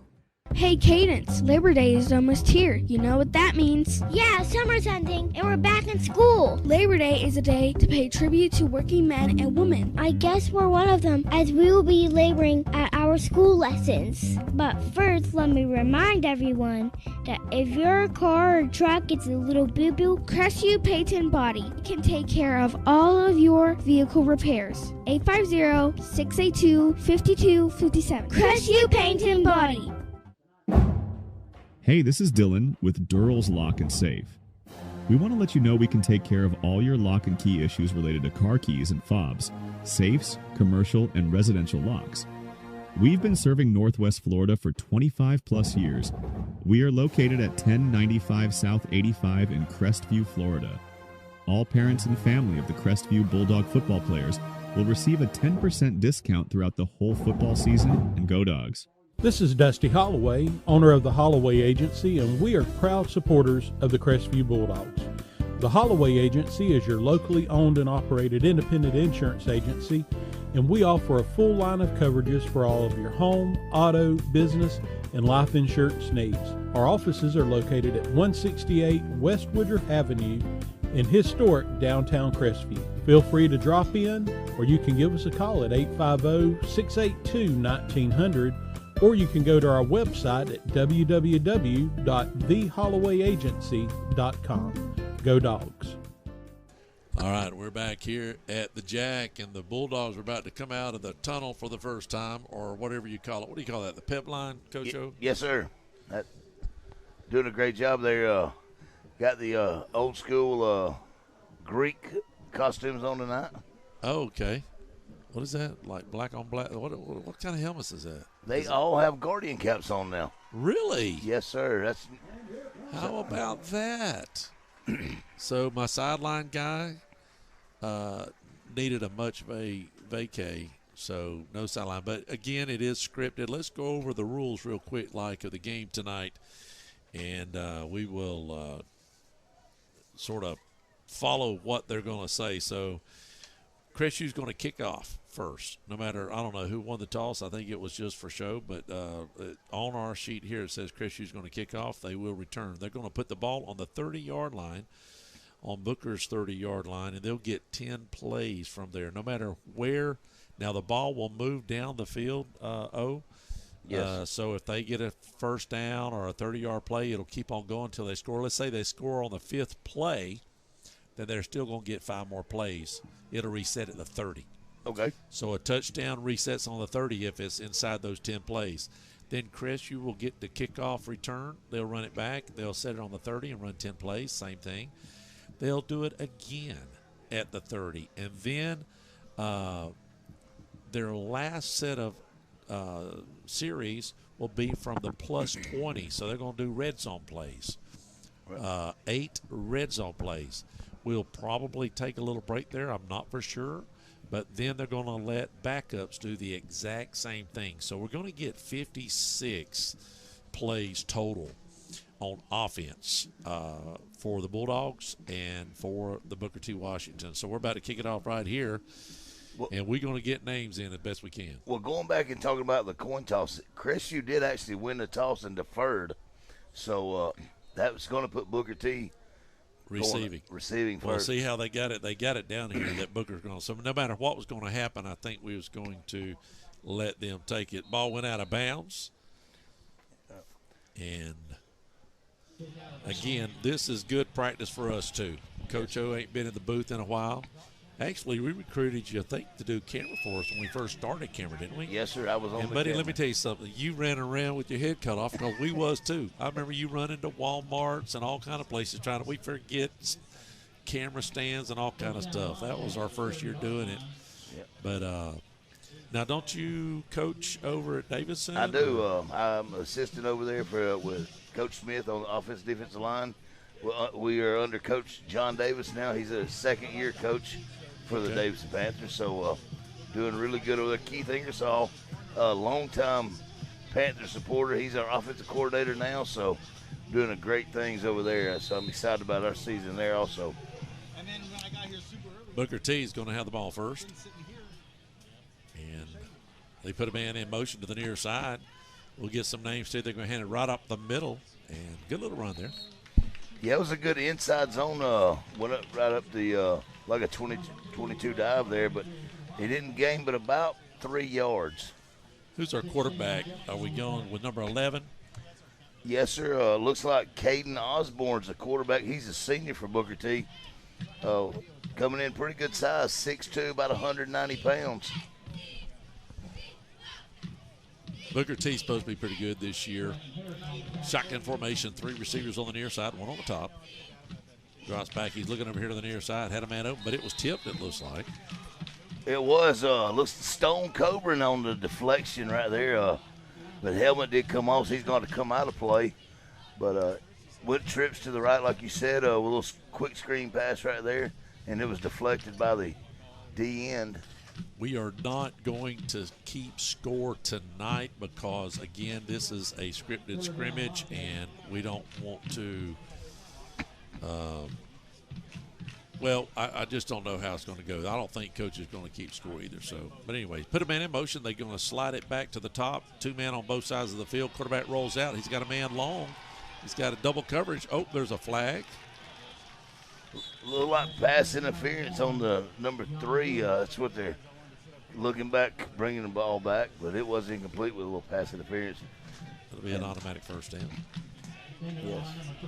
That was Ben Cotton covering that corner. He was the cornerback for the Bulldogs. I think it was overthrown anyways. I don't know if they would have got a first down there. Dusty, you're going to have to text me and give me some heads up on the greatest showman. Thank you, Laura.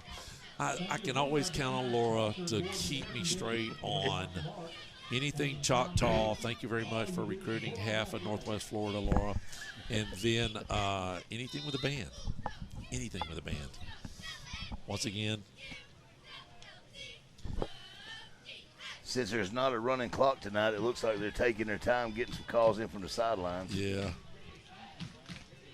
Booker T in all white, Bulldogs and all, and we've got the special helmets. I was wondering what was going on. Oh, hit behind the line of scrimmage. Nice defensive play there for the Bulldogs. Yeah, number 2 on the carry right there, and it looks like the 84 of Jalen Atkins stopped him in the backfield. That was a...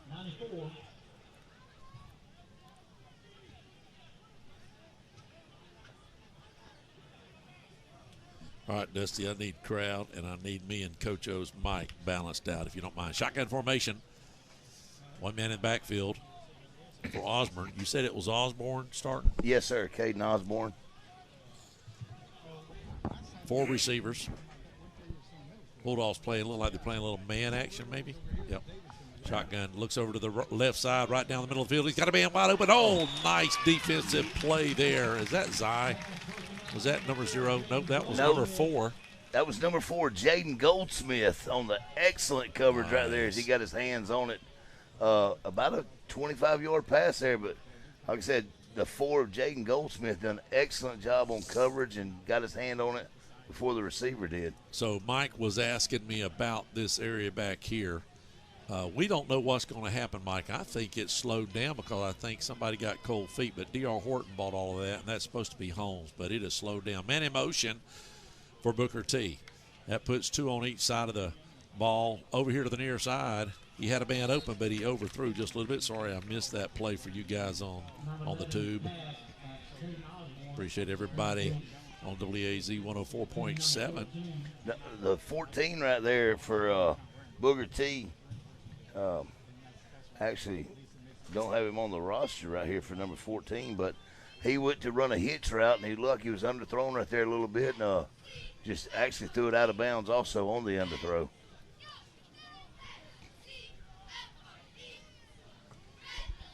Should be getting down. I haven't even been counting the plays. Do we know what is it, about 8?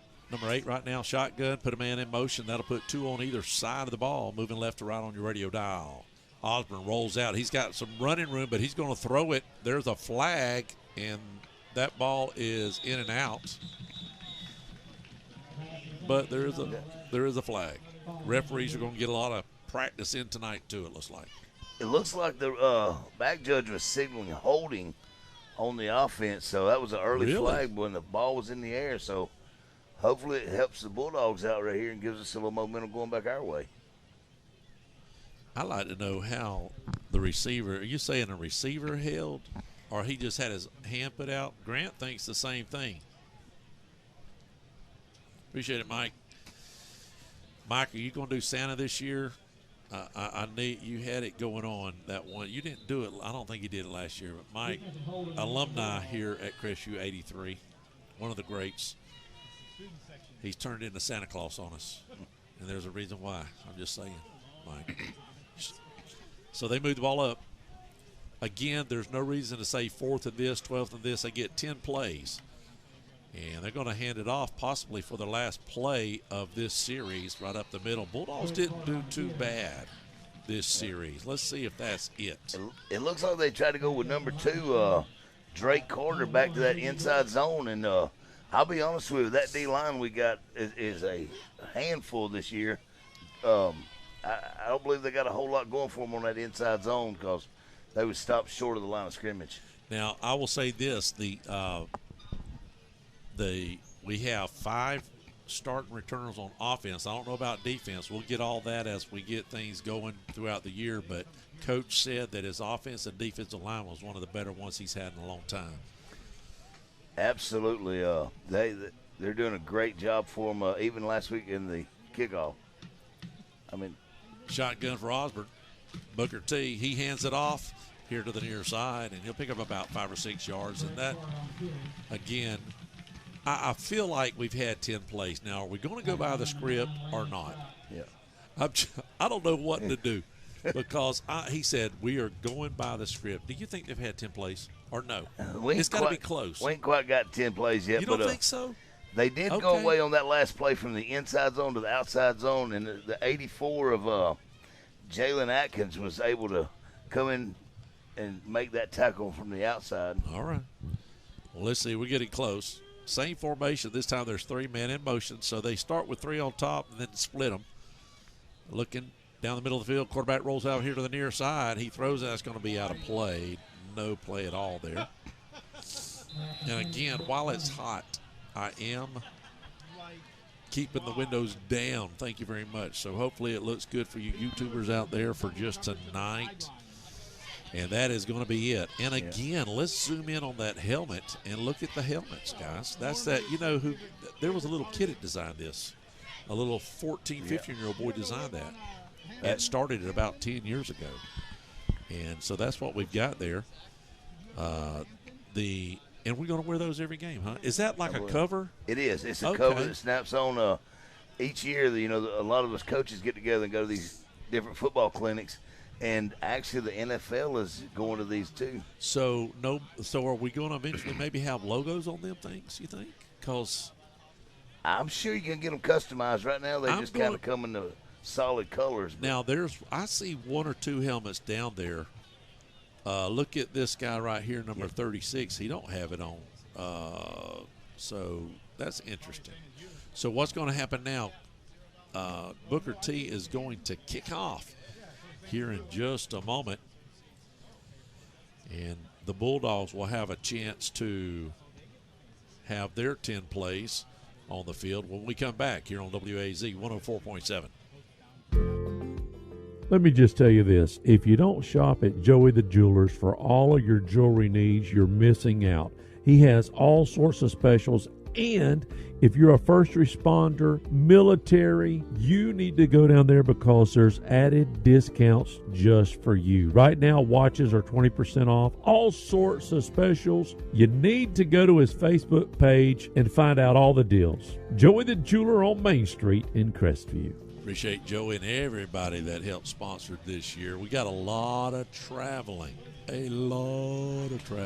Tampa, Enterprise, Dothan. Tough schedule this year if you was listening early on. We started out with Lincoln, who's bad to the bone. Yes, absolutely. Last time we played Lincoln, it was, I think, 2018, 2019, in a monsoon. Barely beat them. We went in there and changed uniforms, and Coach said that was what got us through the hump. All right, here we go.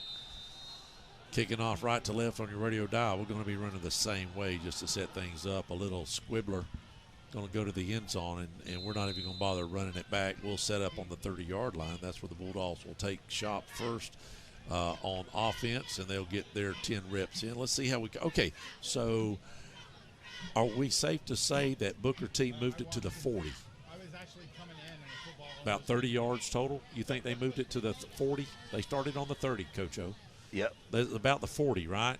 Right in there. So they gained 30 total yards in 10 plays. Write that down. Yep. And let's just keep an idea of see what we can do compared to what Booker T. These are all starters. They'll be all starters for 28 plays. We'll have, after the Bulldogs do 10 reps, we'll do it one more time, and then we'll move it to the 20 in the red zone. Tassin in the shotgun, one man behind him. We'll get names out in just a second. And he's going to drop over here, look over here to the near side, and it is tipped. Yes, number 13 deflected that. It was intended for the number 10 of Elijah Rice. It was a good throw. Just great defense from Booker T. Booker T very athletic in most of their skilled positions. Bulldogs setting up on the far hash this time. Again, can you get me a number on the running back behind Zy, if you don't mind? We got binoculars up here, Dusty. Coach O is ready. Number 6. Little handoff to number 6, picking up about 4 yards on the play, first running play. Rashawn Cargill is number 6 this year. He actually a former Davidson Panther. He's done a great job there, and it looks like he's doing a great job over here in his sophomore season. I tell you what, I've got something for you. Big and Rich is coming to Wind Creek Saturday night at 9 o'clock. I've got 2 tickets I want to give away, so let's do something here in just a second. Hold on just one second. Zytas and shotgun, same formation, 2 receivers on either side looking over. Now he's going to dump it to the running back and possibly get a couple yards on the play. Let's do this, Coach O. How many points, just go ahead and text me right now, how many points you think the Bulldogs are going to score tonight? Now listen, there's only 28 plays. I tell you what, better yet, let's do this. How many yards? We know they started from the 30. Yes. And we're just going to track how many yards they're going to get in 28 plays. Let's go. 850-682-1177. The closest one's going to get 2 tickets to the Big and Rich concert at Wind Creek Saturday night. Here we go. Handoff again, right out the middle. Got some running room, big room there, and a nice play all the way out to the 50-yard line. Trevin Ford on that carry again. We didn't get the first play because we were trying to give tickets away, but the first play on that little bubble pass was to Trevin Ford. He picked up about 6 yards, and now they're moving the first down markers. Trevin Ford picked up about 18 to 20 yards on that run. 4 plays or 5? Is that 4 or 5 plays? That's 4. That's 4 plays. All right, well, mark them down for me so I don't sound like an idiot when I say, hey, we should be done. Tassin with the receiver 2 on the top side. He's looking at the top side. He throws out. We got a man open. Oh, nice coverage, and it closed up quickly because of the speed. Was that number 13, DB? Number 13. Who was that? Caden Ware. He's a junior, a pretty good size, 5'11", 160 pounds. A lot of speed. Quick closing. Quick. He was open by 2 or 3 steps, and before the ball got there, it was gone. But a nice little out route. There is a flag on the field. 126. Hey, send me your name too. If I've got it from last year, I don't know. Send me your name when you send me that. So I've got a 126 here. That flag they just called was a false start on your Crestview Bulldogs. So They're going to have to move them back 5 yards. Laura's really thinking out of the box here, 235 yards. That's an average of over 11 yards again. I'm just saying, Laura, do your math. I know it's been a while since you've been in school, but it could happen. Got to be 21 to win. Got to be 21 to win because we're going to Wind Creek. Big and rich. Tassin throws it out to the top side. He got a man open. Oh, in and out of the hands. One of the things we do have this year is young receivers. Yes. Just saying that. That was Rashawn Cargill trying to make that. He's also a sophomore, starting at receiver for the Bulldogs. So I tell you, there's a good thread in the Bulldog camp because you got Rashawn and Rakai Cargill, twin brothers, excellent athletes, both sophomores this season. Nice. Shotgun formation. Tassin looks over here. He's going to go down to the side and overthrows big time.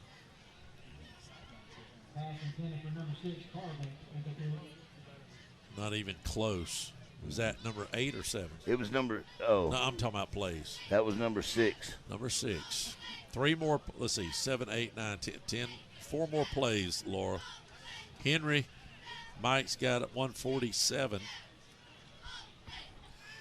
Cindy had 126. They're coming in. I'm going to have to stop it here in a minute. But if y'all going to give me 3 digits, I think we're okay for another few plays. And Tassin is just going to throw it out.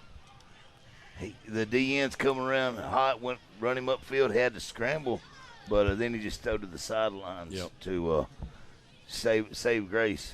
Yep.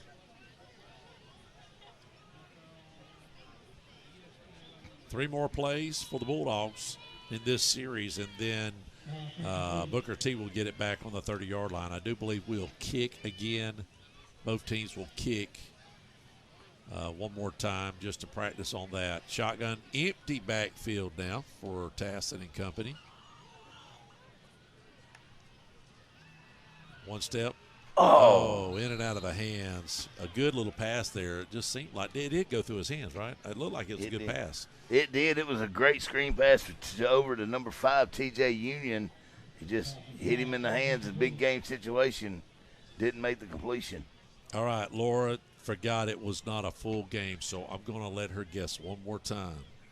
Laura, go ahead. Anybody else? 850-682-1177. How many yards tonight in 28 plays you think the Bulldogs are going to establish? How many yards on offense can they get tonight? Not worried about the score as much as I am the yards. I know I keep wanting to call out the yards, but I don't want to give all the answers away. Don't do it. Don't do it. We're fixing to shut it down, though. I've got about 7 or 8 already that jumped on it. 152. Oh, I missed that, but it was incomplete. You didn't miss anything. Yep. Zy Tassin trying to throw the go route to the number 10 of Elijah Rice again. He's overthrown him twice on this right-hand side. Do we have a complete pass yet? No, sir. All right. We're just working on getting all the kinks out.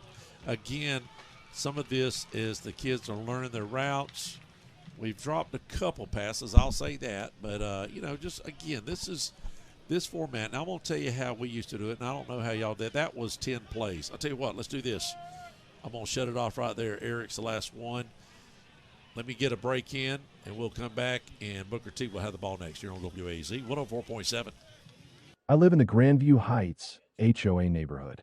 Our board of directors have hired one of the best lawn care maintenance companies around to do our parks and common areas, and that's Landscaping Plus. There's a lot of us who have hired Landscaping Plus to do our personal yards, and they are unbelievable. Give them a call. You won't regret it. 850-803-6540. Hello, this is Mark Bean, manager of Levens Automotive. Levens Automotive is conveniently located on Main Street, directly behind Life Point Church. We specialize on Ford, GM, and Chrysler vehicles, as well as Asian imports. Levens is your dealer alternative for service and repair. With better prices and a 2-year nationwide warranty, Levens service can't be beat. now offering tires, road force balancing, and computerized alignment. Call or stop by Levens Automotive for the service you've been looking for. 496 Main Street South. And we are back. Bulldogs, I don't know what happened there. If we're not changing size or if we had another play left, we're not going to tell you how many. I'm stopping the guessing. Mylon, I'm sorry. Somebody had sent that first. That number, I'm going to let you adjust it by a few. But that's it. Mylon's the last guy. I had the Bulldogs only at 8 plays, so. Oh, we're putting. Okay. What? No, you only had them at 8 plays? No, they're going to play 10. You just missed a couple. They're going to do 10 plays. What if they're counting this as number 10? No, they're saying, no, once you run 10, you either could kick off or you could punt. Okay. Either way you want to do it. So Bulldogs are going to see what kind of punting we have here. We're going to get another guy on here with the big helmet. It's going to take a while to get used to that, just seeing that. And we have seen that on some players that have hurt their head in the past, but now you're looking at, I wonder how many teams we're going to see this year go to this in high school. I don't know, but number 19, that's Brock Spears. That's also their backup quarterback. It was a high snap, but he gets it all. Got about 5. Well, let's see. And it really doesn't matter where it goes. We're going to set them up on the 30. That was only about a 10-yard punt, but Booker T's going to set up. That was a bad snap, and they got a good rush in on him. Yeah, he did. It was an extremely high snap. Brock had to jump pretty good ways to get it. And we'll take a quick timeout. Don't touch it out. One of your sponsors tonight is Moulton's Pharmacy. We would like to say thank you for helping us broadcast this game tonight. Moulton's Pharmacy has been in business for over 40 years here in Crestview, Florida.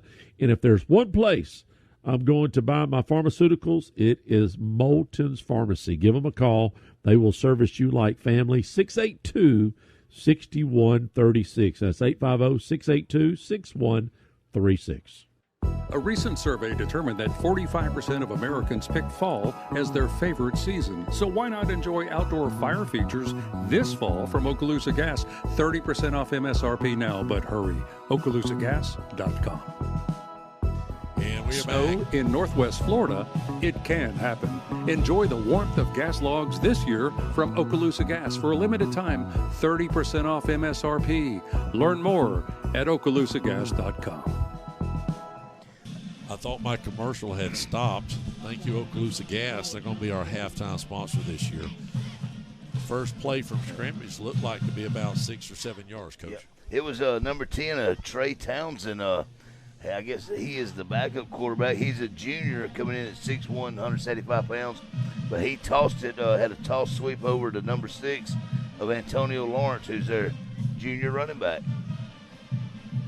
Shotgun formation for Osborne and company. Moving right to left on your radio dial. They hand it off and nowhere to go. The Bulldogs swamp them.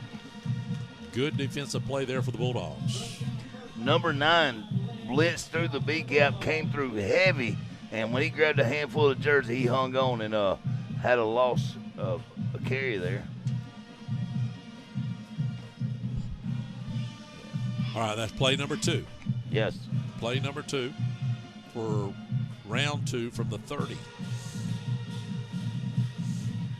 Again, we used to be old school. We'd go balls to the walls for 2 quarters for varsity and then JV the last 2 quarters. Rhett said back when they played, there wasn't no JV. There was only like 25 guys on the team here. They just played 4 quarters, or maybe they played 2 quarters. Blitz hard. And as soon, the rule is as soon as the quarterback's touch, they blow the whistle. Yes. They're not going to let the quarterback get hit hard tonight. They sent the house on that one. Number 9 of Landon Scott, man, he went through untouched right through the – looked like the A-gap was just untouched, and when he put his hands on him before he got a chance to get the ball off. Dusty did a lot of work. Dusty, I'm sorry. Did a lot of work on that last segment. We didn't get it in. We had a late start. That was my fault. My computer updated on me, and it cost us about 5-10 minutes. Shotgun formation, 4 receivers, moving right to left.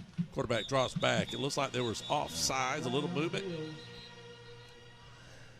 Yeah, they You know, the other night in the Meet the Bulldogs, they was running a 3-4 on the front end. And tonight they had actually walked up to Mike, the inside linebacker, and they had 5 on the line right there.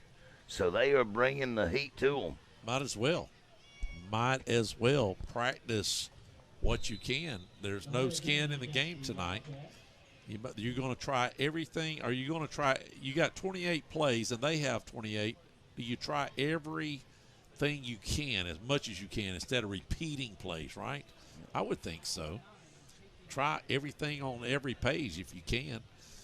Shotgun formation. Quarterback looks. He's looking long. He's got a man down the field, and it is way overthrown. I think he was expecting him to run the fly. I don't know what he ran, but he threw it 20 yards past him. Yeah, the closest person to him was the number 4 for the Bulldogs, which is Jaden Goldsmith in safety. That was a close one of the ball. But have you given up on the tickets? I'm not letting them give no more. Okay. Because I don't want to. I mean, we only have for the Bulldogs 18 more plays. Okay. But now they could break away on 70 yards on one play, right? Well, don't say it. I know what you're going to say. Don't say it. No, don't say it. That was the first segment. That was the first chance of touching the ball. So we'll get it. I'll let you get into details here in just a minute. Again, Booker T with the ball, handoff right up the middle. Bulldogs, the defensive line on the run looks pretty good so far, I think. Yes. Stone Coburn's leading it, doing a very good job over there. He was in on that tackle, so if they run it to the right side, they got some work to do. And again, the tickets are going to go to the closest person. So I may have to do some math here. I don't care if you go over, under. Now, starting next week when we do the spread, I don't know yet if I'm going to let you hit it on the head or what, depending on what we're giving out. Shotgun formation again. Quarterback rolls out here to the near side. He's going to throw down here to the bottom, and he finds a man. I think that's like the third completion tonight for Booker T. Finding those little 5-7 yard patterns. Yeah, that was a completion to number 14, but I tell you, he had his hands full. The quarterback, number 10, Trey Townsend, throwed it to the backside shoulder. It hit him in the shoulder pads. He juggled a little bit on about 2 or 3 more yards and then took possession of it before he was brought down. What play are we on this segment? Do you know, or did you lose count? I'm hoping 5. You're hoping? That don't feel right. Don't feel right. I'm going to be honest with you. Next week we have Lincoln, and then we go on the road to Enterprise, and then we're back home for 3 games with Pinecone. That's Pine Forest. Tate, our first district game, and then Coffee County. Throw out to the far side. It's complete. Yeah, that's going to be close to first down. It was completed. Number 10, Trey Townsend, went over to Jalen Robbins, the wide receiver. He's pretty good size, coming in at 156 pounds over there.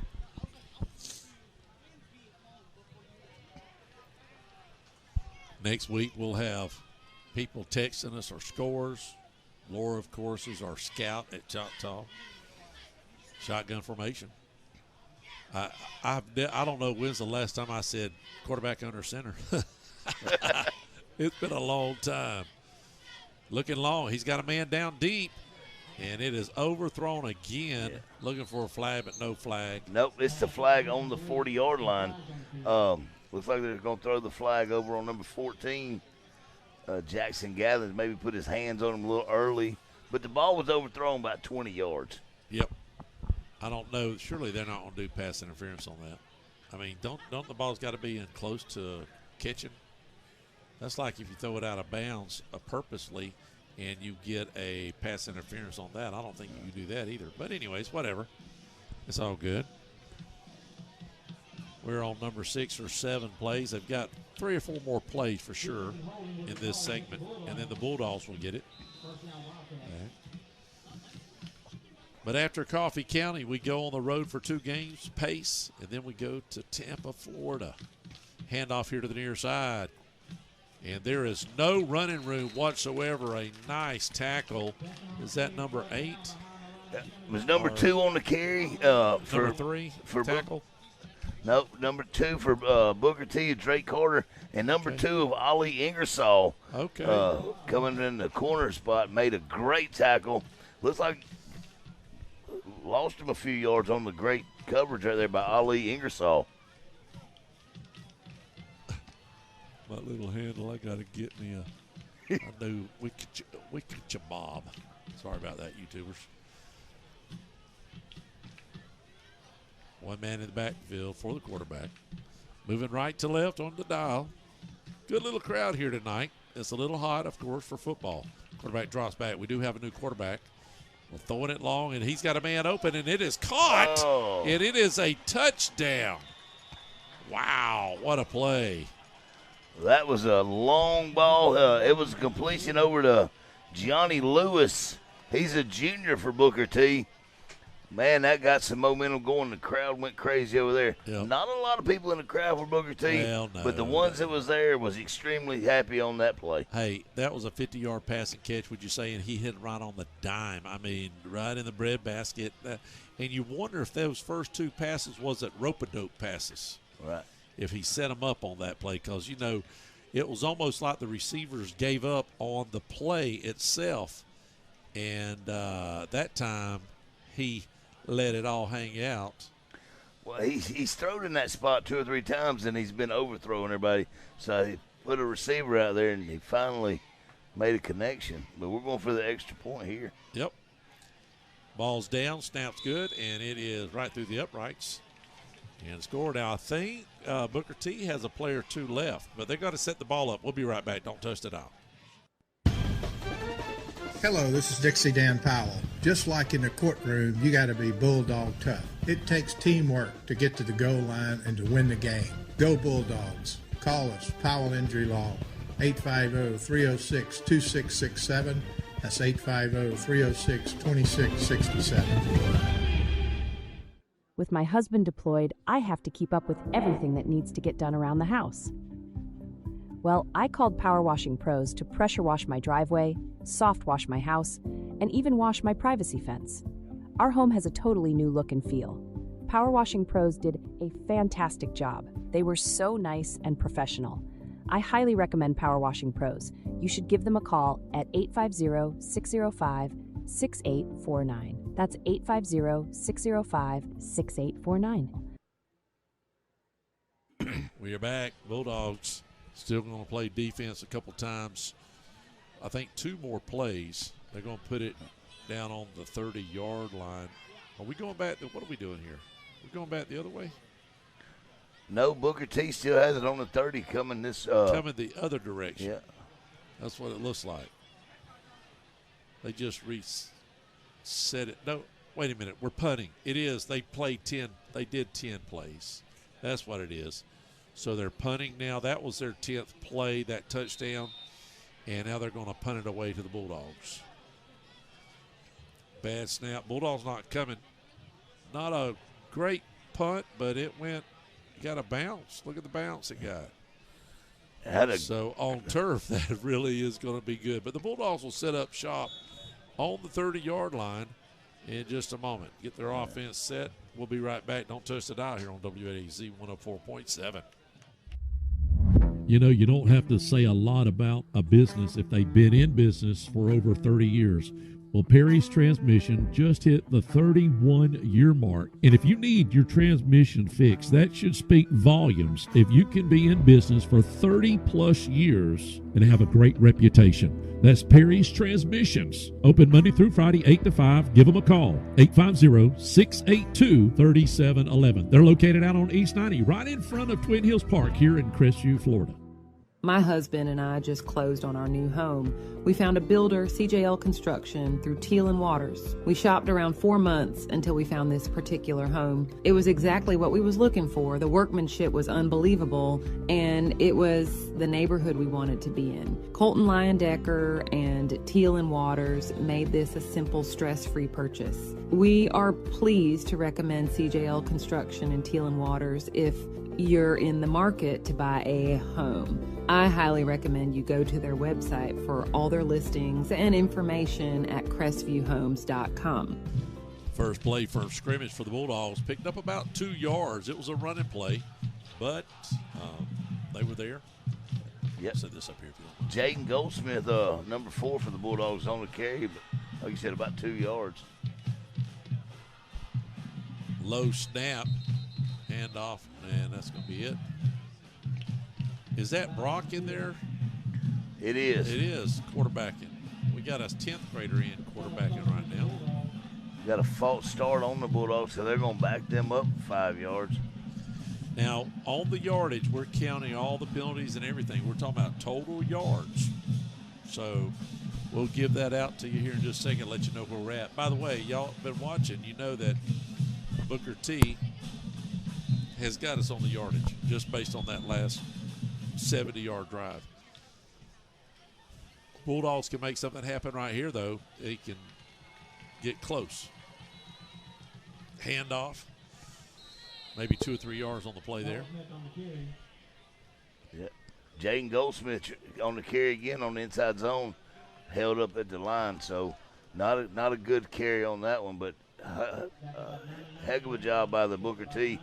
There was a pile of them at the line of scrimmage.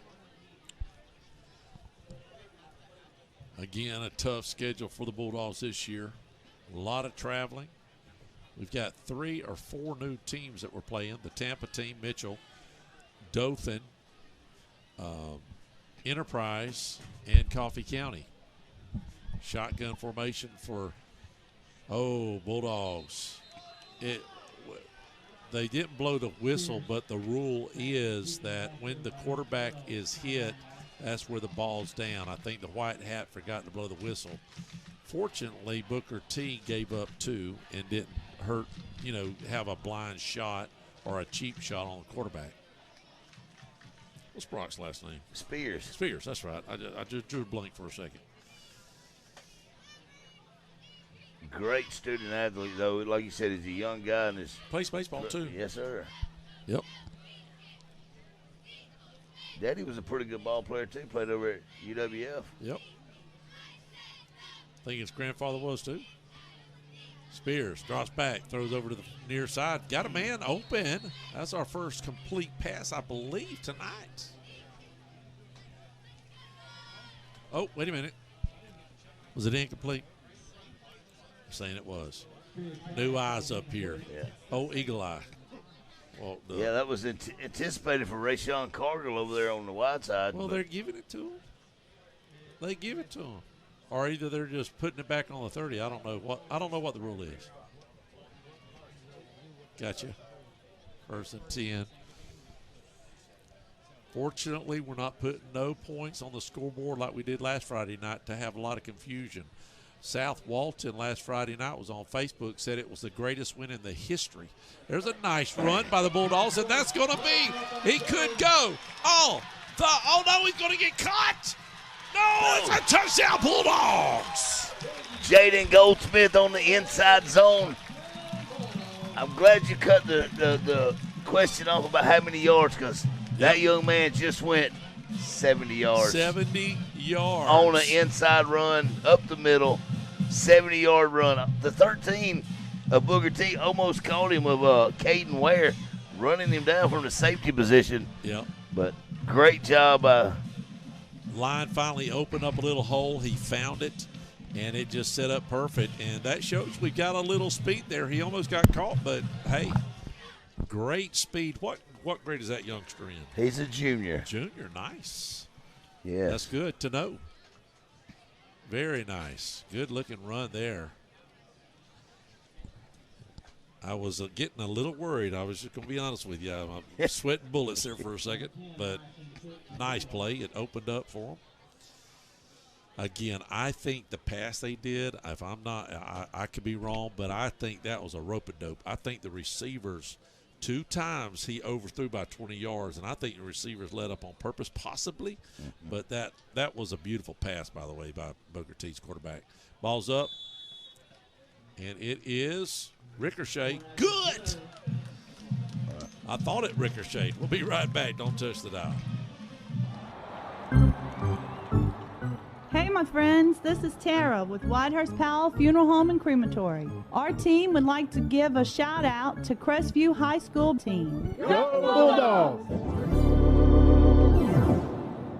Auburn Water Systems has been serving our local area over 50 years, and we are glad we could help the community by being a sponsor of Crestview High School broadcasting for all the families and fans. Enjoy the game from Auburn Water Systems.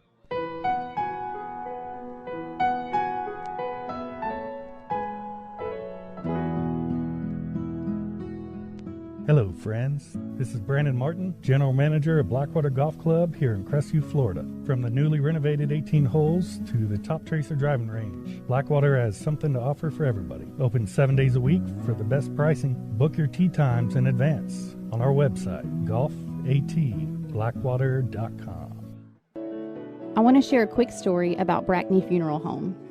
We recently lost our grandmother, and thanks to the kind, professional, and caring staff, it just felt like being with family. She had made all of her decisions in advance, so it was a very seamless process.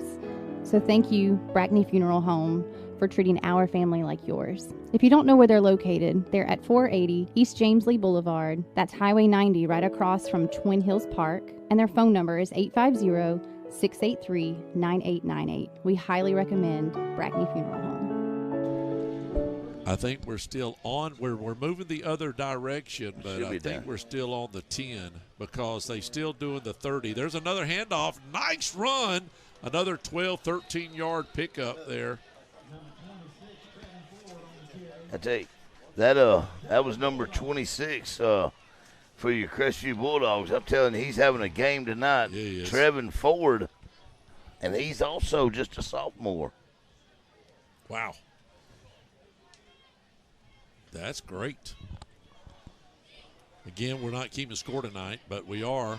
If you got into it early enough, how many yards the Bulldogs are going to total have at the end of the game? How many for the varsity? Probably should have went ahead. I'll tell you what. Let's do this. I will do a couple buffets for JV. We'll see how many. So y'all go ahead and start texting me if you for JV. They're going to do the same amount of plays. Basically, second half they're going to have 28 plays for. I don't want to say JV, but backups. Yep. Hey, just giving a shout out right here to Brock Spears. That was a great completion pass over there to TJ Union. Yeah, some good positive yards. Shotgun again. Spears looks over. Throws it, sees a man, but it collapsed. Yeah. That was play 10. One more play coming up here will be number 10. Again, if you make a touchdown, you're still going to get your 10 plays from the 30. They just, instead of going all the way back down to this 30, they just set it up there so they can have the flow of the game a little bit better, I guess. So one more play for the Bulldogs. But look at here, starting on the 30, that's another 20 yards, Coach O. Yes. So you've got 70 plus this right here, 20. So you're already at 90 yards just on this series. Whoops. And again, we're going to cover all the away games on the radio and YouTube. We don't know yet exactly how all the home games are going to go. Spears just throws it away. It looked like, I don't know what he was doing, if he was expecting somebody to come and grab it, but they didn't. He was just holding the ball out, and I don't know what happened there. That's okay. He's just learning. Sophomore. I believe that's the 10 plays. I think we're going to punt the ball. But what we're going to do, I was talking to Coach Grant. We thought maybe Huddle would be ready for tonight, but we just don't know yet. We're going to get all the kinks out, but as soon as we know what's going to happen to all the home games, we're going to let you know. We're for sure going to be on the radio. On the away games, we're going to do radio and YouTube. I've already had 2 teams. Pace called me 2 weeks ago just to see that game. They're going to put us upstairs with a tent because they've got some other media coming in. He just wanted to know as we coming over. I said, yeah. He goes, well, I'm going to put you upstairs with a tent, and you'll have it to ourselves. So that was nice. And Navarre's already reached out to us. So appreciate them. We're going to be traveling to Tampa on the 2nd. Call that game. We'll be in Enterprise. We'll be in Dothan. So we'll be all over. I'm really excited to see Enterprise's facilities, but it can't be no nicer than what we got here. I'm just going to be honest with you. How good can you get as far as the actual play? Now, they've got an indoor facility practice, and they got an outdoor, and they've got a game field, but I don't know if their game field's turf. I looked at it on satellite. It looked like it was grass, but I could be wrong. I was really impressed when you and I went a couple of years ago up to Andalusia at that facility. So they had a big jumbotron in the corner. Remember that? Yes. Showing reruns or whatever they were doing. I don't think Florida can do that. Now we're going to go from the red zone. Booker T starts it off. They'll have 8 plays. Quarterback drops back. Being blitzed hard. Great defense by the Bulldogs. That's a loss of 2. Nice play there. Yeah.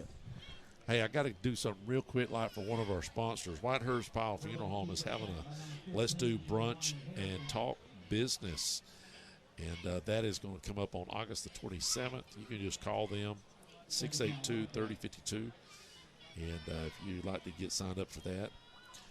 Tara does a great job up there at Whitehurst, and that's going to be at 10:30. They're going to give you food and talk shop. All right, here we go. Play 2 for Booker T in the red zone.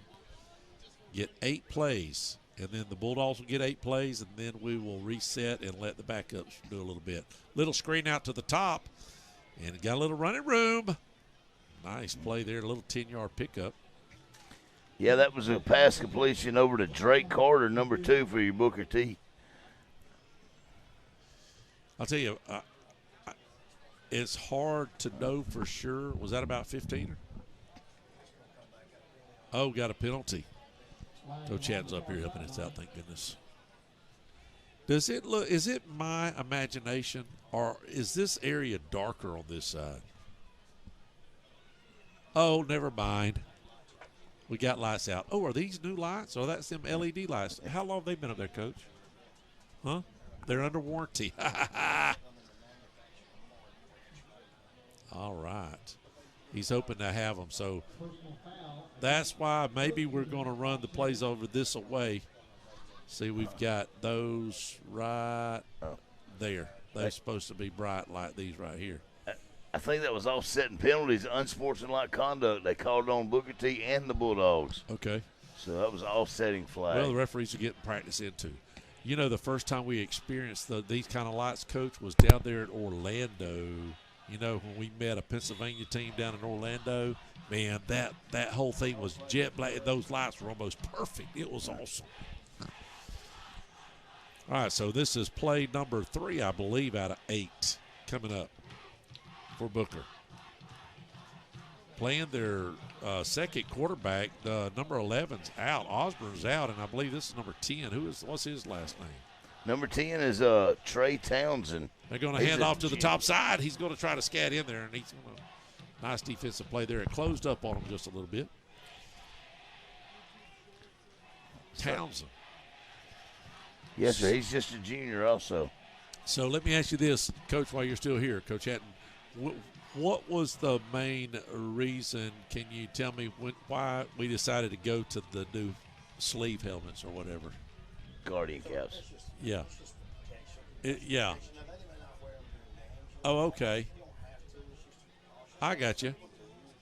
So it's something that, right. I like it. Absolutely. Booker puts a man in motion. He's going to roll out to the near side, and he finds, just incomplete. Did he catch it? No. Well, if it's complete, did he get in? Okay, so they'll reset it at the 20-yard line. That was a completion pass over to number 1, Gianni Lewis. No, wait a minute. They're going to say he was at the – yeah. He was in? It looked like he was in the end zone. Oh, this is extra point. I'm sorry. Can I get a witness? I don't know what I'm doing here. Extra point. This will be, if you was truly counting, they'll be up by 1 touchdown here. But we're not even keeping score. Coach Hatton, when he came in 2013, changed the form. Did you change this format the first years here, or? We've always done something different on the classic. Mostly the spring game is just a Yeah. good look at Right. what you want to look at. It makes you disciplined to play the right. You know, you can get player groups in there without having to worry about getting first downs. You still worry about that. Okay, so y'all see what I see. I think I'm fixing to have to go with the glass open because I'm getting a little glare now, possibly. All right. Booker T fakes and hands off. Nothing there.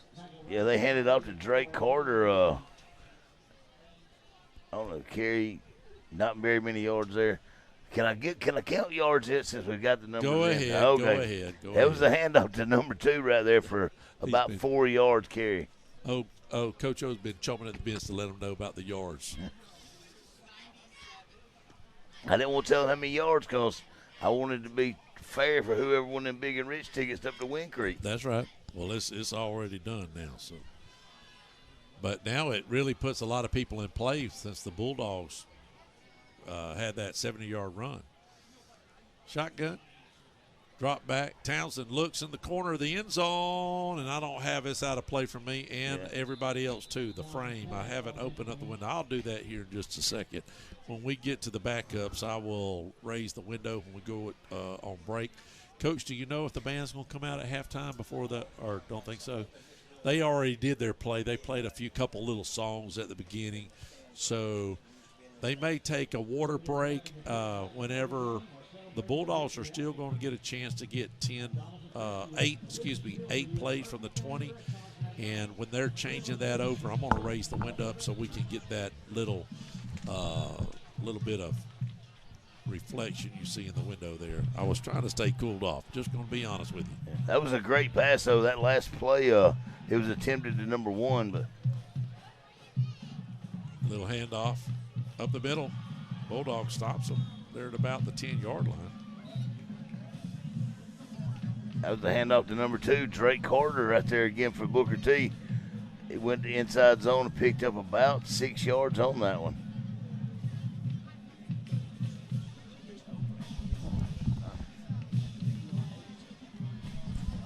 Pretty good crowd out here tonight for a classic on a Thursday night. Coach told me he likes to do it on Thursday night so he can go out tomorrow. Probably might even go scout Lincoln tomorrow night. Couple more plays here in the red zone for the Booker T team, and they're going to hand it off. It looks like he's broke a couple tackles. Yes, down around the 5. Yeah, number 2 again for Booker T. Drake Carter. He met a host of Bulldogs and broke a few tackles, picked up looks like he got the first down. All right, so here's what we're going to do. If you want to start sending, put JV on the number. Put your name, JV, and how many yards you think they're going to be able to accomplish tonight on not JV, but just go ahead and put JV. We know what you're talking about. All right, Bulldogs let's take a quick timeout so I can adjust some windows. We'll be right back.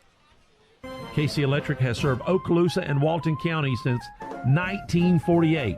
That's right, 1948. You've got to be doing something right to be able to say that. KC Electric can handle all your AC, heating, and electrical needs. A Carrier dealer, KC Electric services all brands of AC units. Give KC Electric a call, 682-3037. That's 682-3037. Listen up. Do you need a new roof? Do you need roof repair? Well, I have a company just for you, CQ Roofing. Hometown roofer since 1999. They're state licensed and insured. Chris Poirier, the owner, is born and raised right here in Crestview, North Okaloosa County. Family owned and operated for 24 years, specializing in shingles and metal. Give them a call, 850-683-4169, or visit their website at cqroofing.com. Hey Cadence, Labor Day is almost here. You know what that means? Yeah, summer's ending and we're back in school. Labor Day is a day to pay tribute to working men and women. I guess we're one of them, as we will be laboring at our our school lessons. But first, let me remind everyone that if your car or truck gets a little boo-boo, Crestview Paint and Body can take care of all of your vehicle repairs. 850-682-5257. Crestview Paint and Body. And we're back. They tried an extra kick from the, what is that, about 35-yard lines, and it goes in. All right, JV, we got it going. Mike said no glare now. That's good. Well, you know, the way it was coming across, when Coach was here with his white jacket, I could see it just a little bit, and I see a little bit of haze there. That's all right. I think it'll work. If I can stand the heat, I would do it. They're going to do another kick. They're going to just let them try it, I guess. Yeah. It went through, too. It was good from the 30-yard line. So 40-yarder, huh? Yeah.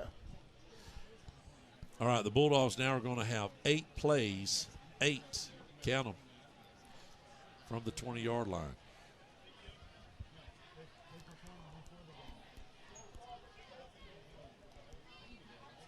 And as soon as Mike's saying that there's no glare, so I may keep it like this as long as I can. I just don't want it to be. I don't want it to interfere with your viewer on your screen. Dusty said it's coming in loud and clear in Birmingham. He's already up there doing the granddaddy thing. Handoff. Nice run, about 5 yards maybe. No, maybe not. It just looked like 5 yards from this angle. I'm running my camera and trying to watch at the same time. That was Trevin Ford to get on the carry. According to the down marker, he only picked up 1 yard. Yeah, just 1 yard. I was way off. He ran about 15 to get that one, though. So he went east to west before he went north. I was looking at the wrong angle. I'm like, oh, wait a minute. Shotgun. Tassin back in there. He's going to throw to the corner. Oh, overthrown. That looked like a flag. Should have been a flag. Yeah. There it is. He threw it. All right. Yep. Yeah, that pass intended for Rashawn Cargill. Had a handful of jersey all the way out to the play. Yep. So kind of a late flag. I was really surprised about that. But like you said, the Fishes are in training tonight. So. Yep. I'm most definitely going to have to go. I'm just right in the dead corner. The frame of the window's in the way. So I don't know if I can deal with that or not. If we have a big play, I might get accused of not going all the way and open the window so the camera can be outside. We never have that problem because the camera's generally out of the window. That's all right. First down and goal for the Bulldogs. See if we can punch it in here, tie the ball game, by theory, but then also add some points to the yardage. Quarterback, Spears, keeps it. Top side, and we get close. 8. Or was that? No, that wasn't Spears. Who was that? 14, they said? Jackson Gathings, but it was about a 6-yard carry for him. So. Yep. It wasn't Spears because I believe they got Zai back in as quarterback. That's right.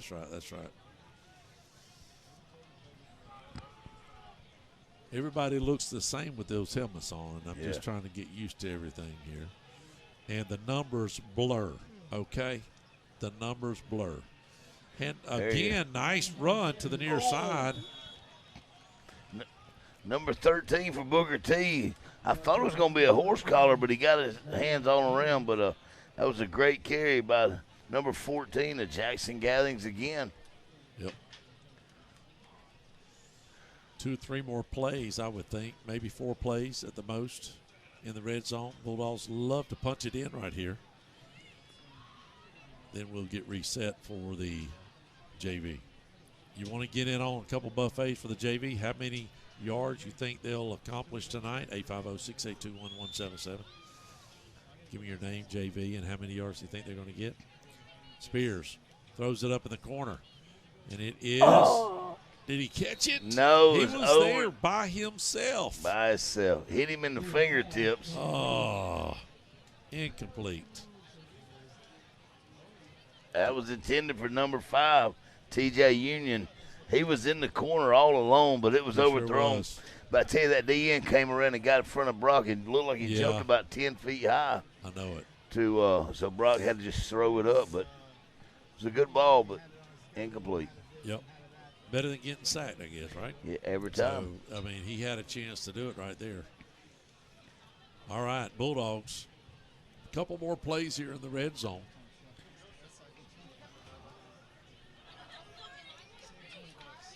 Spears pitches it out here. Oh, ball's on the ground. Looks like he covered his own mess up, though. He pitched it. Those guys were already in the backfield. Booker T was already in the backfield. Maybe some missed blocking assignments. But that didn't go well. He tried to run a toss left right there back to the Who was that? Bulldogs again. But, was that number 14 again? Yes, it was Jackson Gallons, but it was broke up by Jaden Butler. He come off the end, looking outside linebacker blitzing, and so he was able to disrupt that toss. Gotcha. But I tell you, I want to give a shout-out to the O-line. Parrish Morsteller down there having a great job at center tonight. Got to be careful right there. Nice little throw, but good coverage by Booker T. Nothing happening there. Actually, they lost it 4 or 5 yards.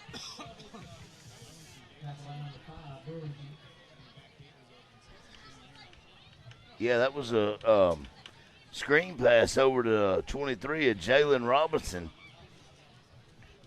Jalen Robinson had a lot of runs the other night, didn't he? Meet the Bulldogs night? Did he? He ran the ball well, so excited to see him because, if I'm not mistaken, he is just a freshman. Spears throws it over, finds a man open, and gets it back to the original line of scrimmage. I don't know how many plays that is for the Bulldogs, if that's going to be it. It looks like that might be it. Possibly, I don't know, maybe one more play. We'll get you the total amount. Whoever gets the closest to the yardage amount, don't matter if you went over or not, whoever got the closest, you'll get 2 tickets at will call Saturday night, 9 o'clock. Is that it?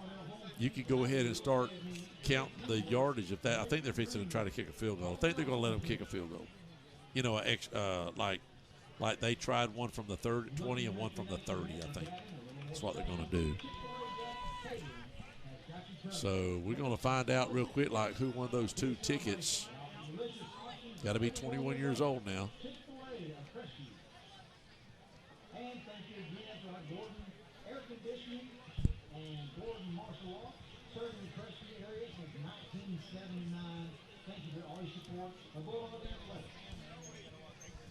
The last person to get in on it was right here. So if you sent something, so anything after, I'm going to give that to JV on the JV numbers. Whew. Yeah, there's some glare there for sure.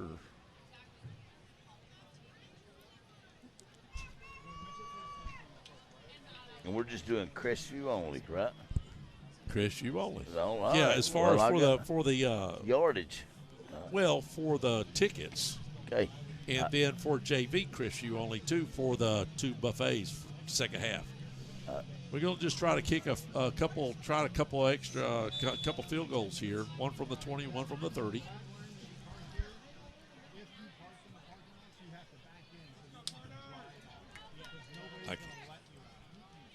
Okay. I'll let you call it out here in just a second. What are they doing? We're not kicking a field goal? I think this is the first 10 plays from the 30, and Booker T's going to start. That's the 20. It is. I don't know what that is. I'm going to be honest with you. They hit it off here to the near side, though. I thought they were going to try to kick an extra point or a field goal or something. That did not happen. And I don't know if why they're running it this way. There's not a lot of lights over there in the far corner to the other side of the field. I don't have a JV roster, but I tell you, that number 4 for Booker T, he had he broke about 4 or 5 tackles and picked up the first down on the All right. Let's get it in. All right. How many yards did varsity have for the Bulldogs? They had 132 positive yards. 132. So I had a 126.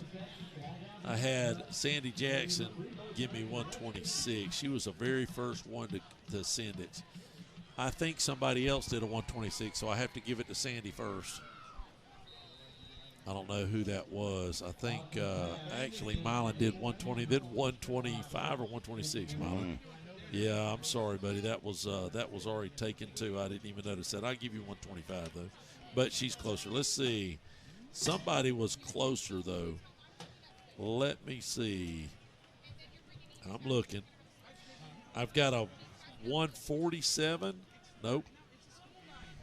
If you get it wrong, I'm sure they're going to screenshot it and send it, so they're going to help you be correct. I got a 152. I'm going through all of them. Yeah. Y'all just give me a second here. 120. You know what? I think 126 is the closest. There goes number 4 again on the carry to the outside. A quick screen pass. He picks up about 6 more yards. That's their third play, and they're doing pretty well so far. And this is the backups, right? Yes, sir. All right. So we're not going to worry about them starting from the 30. They started from the 20. So wherever the Bulldogs JV, when they get the ball, we just got to figure out where they started, and then get that total. Getting all the kinks out tonight. I appreciate you Thursday nighters getting a little love. Appreciate our sponsors. We'll go over those guys in just a second. A lot of traveling this year, so they helped us out. Drop back, quarterback being blitzed hard. Oh, I thought they was going to blow the whistle, but I thought it was supposed to just touch the quarterback. But they went ahead and sacked him pretty good.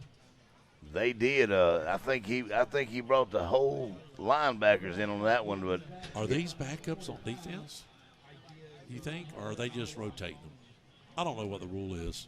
We'll find out next week when I talk to Coach about it. But it's do you play your backups? I mean, how does Booker T know, and how do we know who their backups are? You know, you could just be rotating them in and out. I don't think it really matters. Well, I know they've had Ollie Ingersoll as a corner all night. Now they got a number 32, and I'm not exactly sure that is. We don't have this roster. Quarterback's looking downfield, and he overthrows him by about a yard or two. He was open too. Who was that? Number 6 was intended. Yeah, it was a long pass. Had about a 40-yard shot on it, but overthrown. Like you said, the lights are a little dim in that left corner over there. I'm surprised that they are going to try to use that over there. They've actually been out. I mean, it is really dark over there. Look at this, guys. Look at how dark it gets over there. Of course, the camera lights things up a little bit, but again, it is dark over there because them lights are not on. And so that whole side over there gets pretty dark. Once you zoom out a little bit, you can see how dark it is compared to how bright this side is over here. Quarterback's going to hand off. Got a little room over here to the near side, but a good ankle tackle for the Bulldogs. Who was that, Aaron? That was number 33 on the carry, but number 22 for the Bulldogs was on the tackle. That's Matthew McEwen. Nice. I'm mispronouncing that. One of my students, Matthew McKeon. Matthew McKeon. Shame on you, brother. I know, one of my great former students, so it's exciting to see him play, and especially being playing at the high school now. Yep.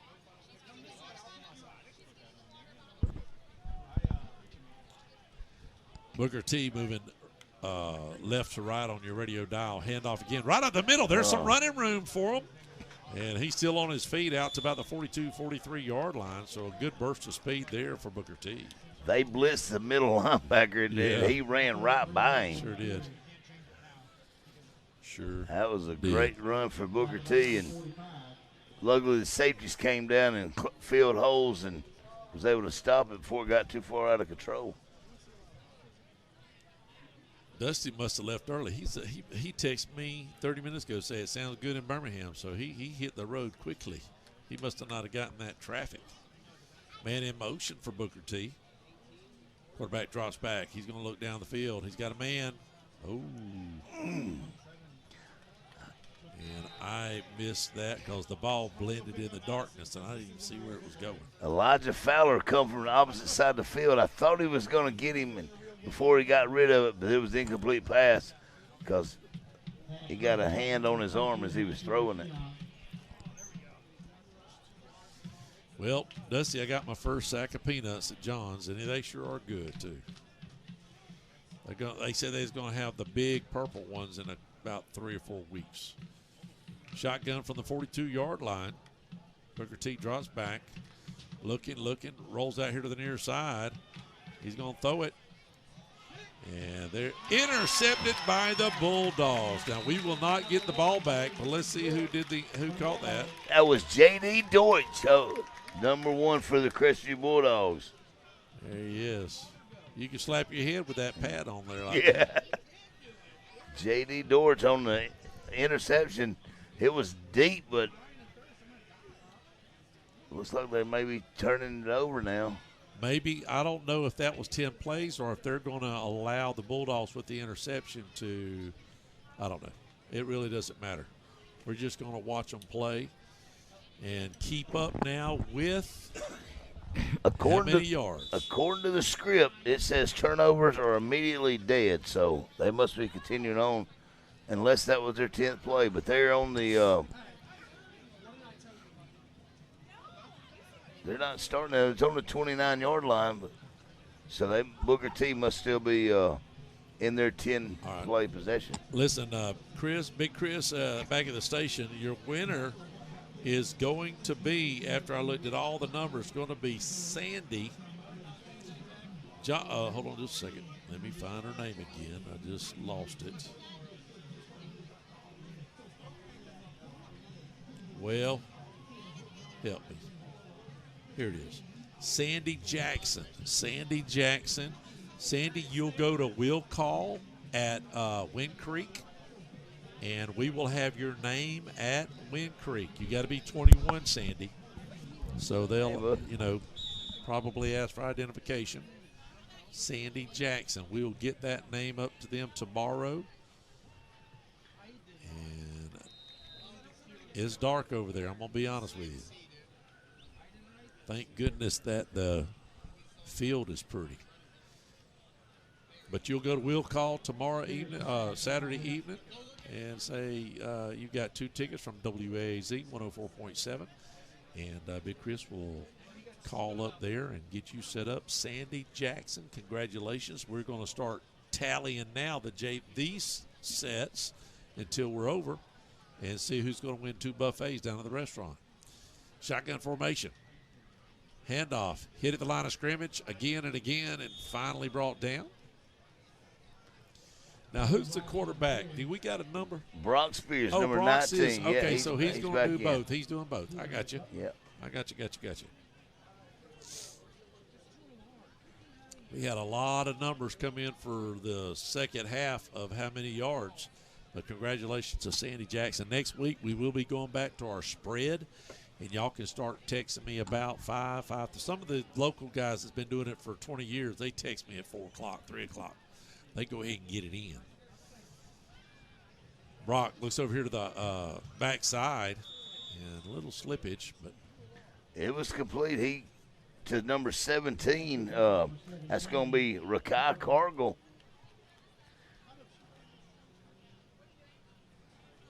Did we say we start on the 20? Is that correct? They actually started it on the 30. Did they start on the 30? Yeah. Okay. Well, we haven't got a yeah. So they hadn't moved the change yet either. Okay. Yep, I see it. You're right. Spears rolls out to the top side. He's looking. He throws it. Man open. A nice strike. Just a beautiful pass and catch. Give him about 25 yards on the play, maybe 30. Let's see. We'll tally it up in just a second. But a great strike. Just throwing under control, I think, is a big thing. Yeah. I know that Zai was under a lot of pressure and everything, and hopefully he will get his rhythm down. It'll take him a minute or 2 to figure it out. But I like how Brock is throwing strikes. Shotgun. here at the 45, moving right to left on your radio dial. Bulldogs now crossing the 50. Oh, I just jinxed them. Yeah. Threw it behind them a little bit. That was intended for Jaleric again. He was Jalen McCaskill. He's the one that had that good carry, that last reception. But that was thrown a little behind him on the incomplete.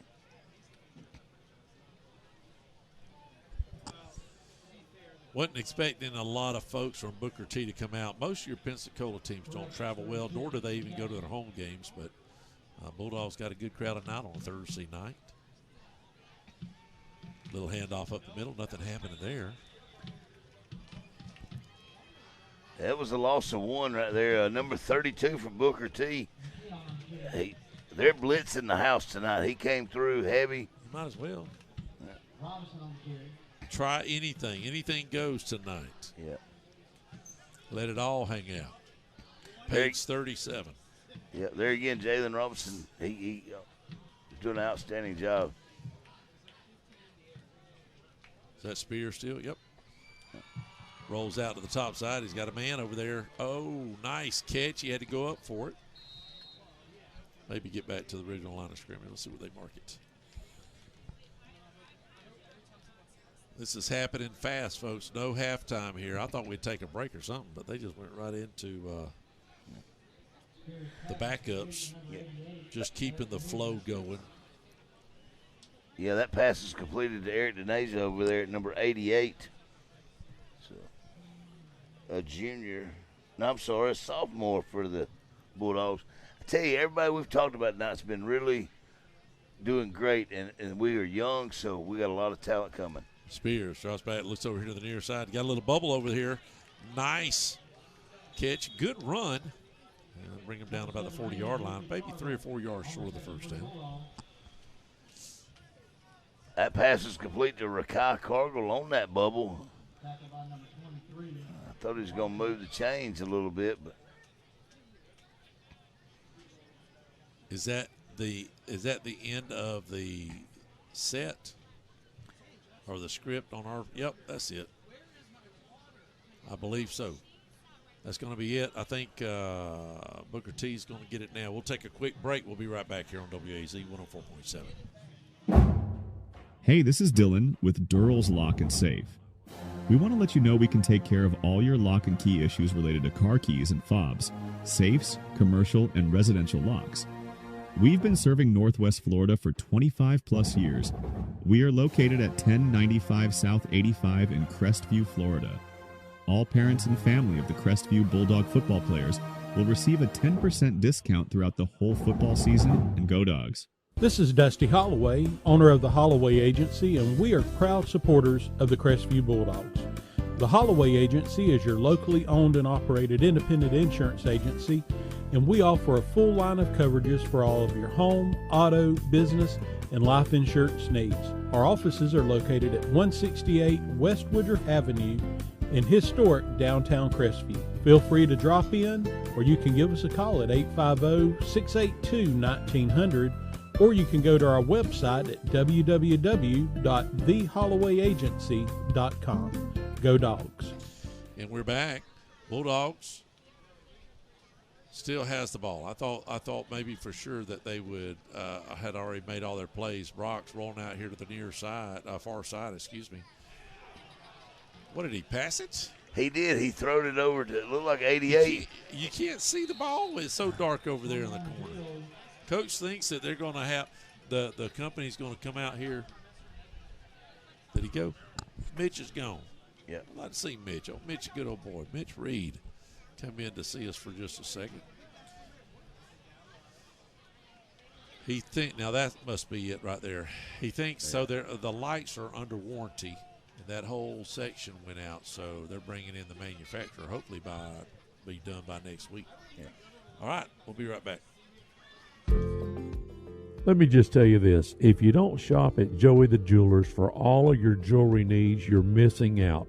He has all sorts of specials And if you're a first responder, military, you need to go down there because there's added discounts just for you. Right now, watches are 20% off, all sorts of specials. You need to go to his Facebook page and find out all the deals. Joey the Jeweler on Main Street in Crestview. I live in the Grandview Heights HOA neighborhood. Our board of directors have hired one of the best lawn care maintenance companies around to do our parks and common areas, and that's Landscaping Plus. There's a lot of us who have hired Landscaping Plus to do our personal yards, and they are unbelievable. Give them a call. You won't regret it. 850-803-6540. And we're back here at Jack Foster Stadium, taking on Booker T. Washington for sort of like a classic scripted scrimmage. And the Bulldogs, second team defense is out there now for the first time tonight. Booker T has the ball, put a man in motion, empty backfield, throw out here to the top bottom side, finds his receiver wide open, or his running back, I should say.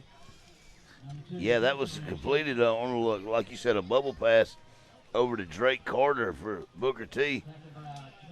And then was pulled down by number 32. Yep. Next week, Lincoln comes to town. Let me tell you, bad to the bone. A lot of athletes. The band is athletic, let me just tell you. Very athletic. They're probably the best team out of Tallahassee. Probably by far. Shotgun. Moving right to left, handoff right up the gut. And finally, Bulldogs bring them down. Another first down.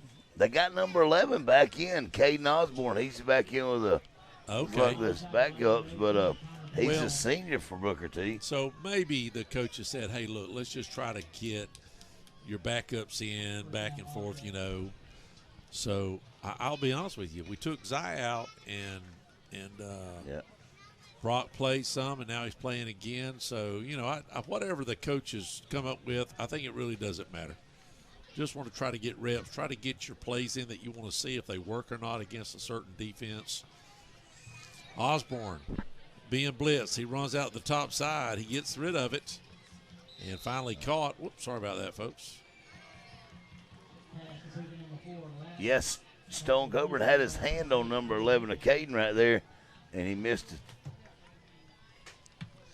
And you got your debit card back. That's nice. Yes. Did you know those grows on a tree too? Yeah. All right. They're getting to play. I'm keeping count this time. That should have been their third play. This go for JV. Gotcha. And I think we're in the 8th count now. Okay. Booker T moving right to left on your dial. They're sitting on about the 25-yard line.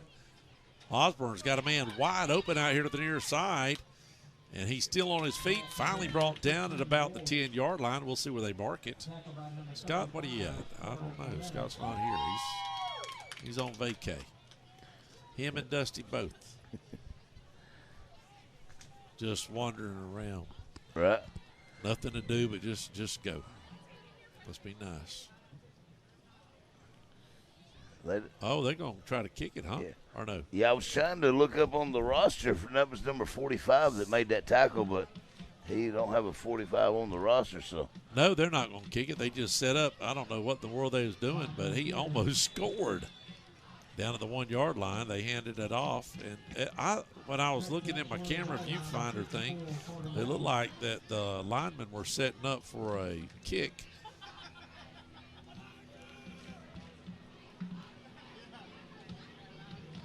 Getting all the kinks worked out, folks, trying to get everything set up. Appreciate the IT guys making it hot for us. Got here and it was ready to go. Booker T on the 1-yard line. See if they punch it in right here. Going to hand it off, and looks like nice defensive stand. He's still on his feet, though. He'll be brought down about the 2-yard line, I believe, where they mark it, maybe 3. Yep, see where they mark it. That was Jabari Thompson, number 19. Once he got his the Bulldogs got their hands on him. He was able to turn back around and gain another yard and had a little more help from the Bulldogs. They pulled him down. Looks like he's about a yard short. So no gain on that one. I think after that, they turned the lights off. Oh, they gone. They was probably up here for varsity, weren't they? Right. I believe so. They left the door open, so that's where that heat wave's coming from, I believe. We need to shut that thing. Somebody runs in the last second, a bad snap, but they got a man open at the top side, and he's going to score. So they'll set up for a extra point. But, by the way, there's no score on the board because last Friday night, somebody decided to keep score. And South Walton, we didn't have a lot of our players, blah, blah, blah. And South Walton had 20 and we had 6. And somebody took a picture of it. South Walton said the greatest game in history. And hardly any of our starters were playing against their starters. Which still, South Walton's not a real big team. I mean, that was a good little practice for them. But we weren't supposed to be keeping score because it was a facade. And can you say it's 0-0 on the scoreboard? We ain't going to let that ever happen again. Somebody's fingers got chopped off from that one. All right, we got a timeout on the field. We'll be right back. Don't touch the dial. Hello, this is Mark Bean, manager of Levens Automotive. Levens Automotive is conveniently located on Main Street, directly behind Life Point Church. We specialize on Ford, GM, and Chrysler vehicles, as well as Asian imports. Levens is your dealer alternative for service and repair. With better prices and a 2-year nationwide warranty, Levens service can't be beat. Now offering tires, road force balancing, and computerized alignment. Call or stop by Levens Automotive for the service you've been looking for. 496 Main Street South. One of your sponsors tonight is Moulton's Pharmacy. We would like to say thank you for helping us broadcast this game tonight. Moulton's Pharmacy's been in business for over 40 years here in Crestview, Florida. And if there's one place I'm going to buy my pharmaceuticals, it is Moulton's Pharmacy. Give them a call. They will service you like family. 682-6136. That's 850-682-6136. A recent survey determined that 45% of Americans picked fall as their favorite season. So why not enjoy outdoor fire features this fall from Okaloosa Gas? 30% off MSRP now, but hurry. OkaloosaGas.com. Snow in Northwest Florida, it can happen. Enjoy the warmth of gas logs this year from Okaloosa Gas for a limited time, 30% off MSRP. Learn more at OkaloosaGas.com.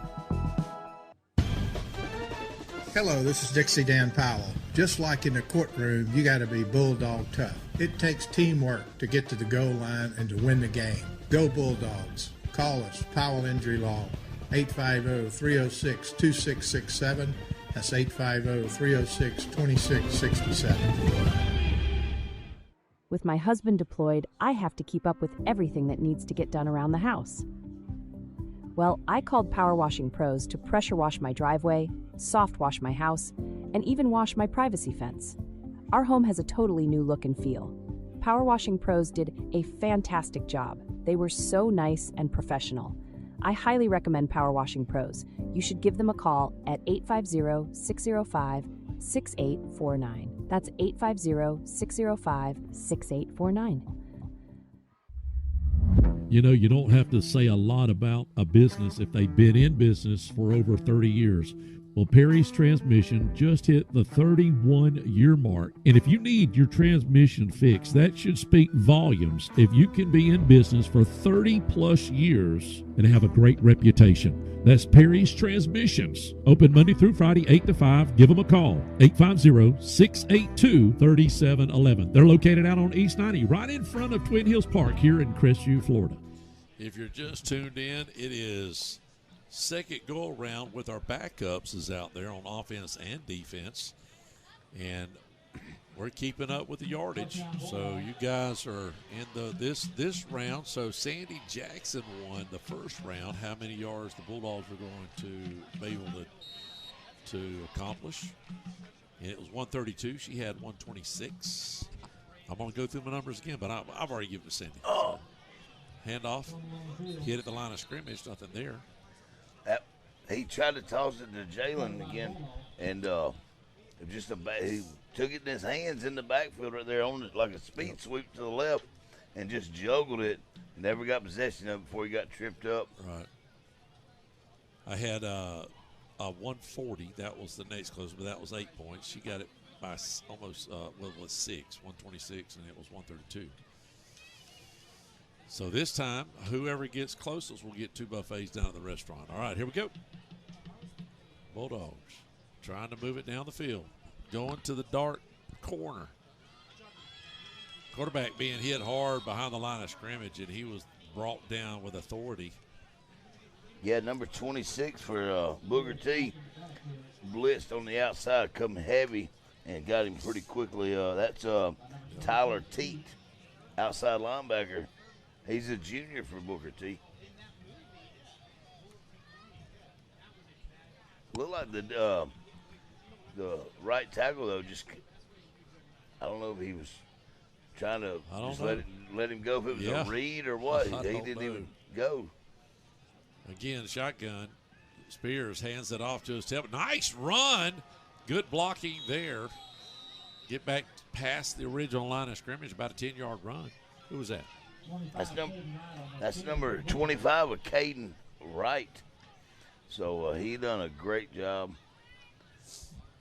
Next week, we have Lincoln coming to town, and then we go on the road to Enterprise, Alabama. Should be nice. Shotgun formation for Spears and company. 4 receivers, 1 tailback. He's going to fake the handoff, and he had a man open, and it was dropped. Maybe some good coverage, too, but like it could have possibly been caught. It would not have been a first down. But, again, we're just running plays. We've got a set amount of plays we're going to run, no matter if it's 4th down, 1st down, touchdown, quarterback sack. It doesn't matter. Yeah, that pass is intended for Caden Glover. It looked like he could have caught it, but he had a Booker T cornerback right on his back about the same time the ball got there. So this isn't baseball. Tie don't go to the runner, right? There you go.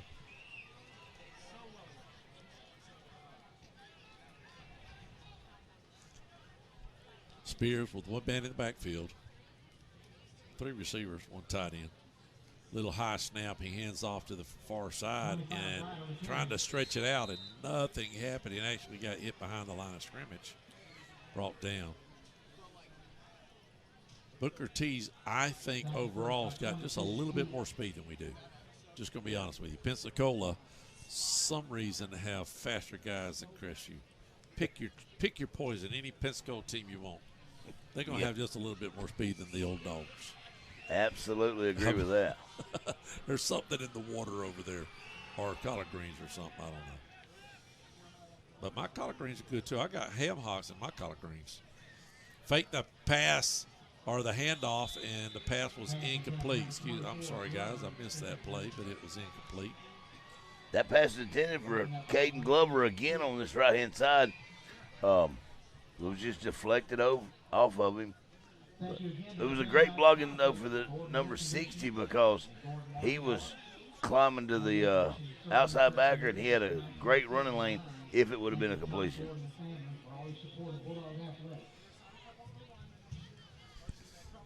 This time they do hand it off right up the middle. So, Enterprise on the road in 2 weeks, and then we have 3 games in a row. We start with our first district matchup, which is Tate. Well, they went right back up the middle with Matthew McKeon again, so it was a positive game.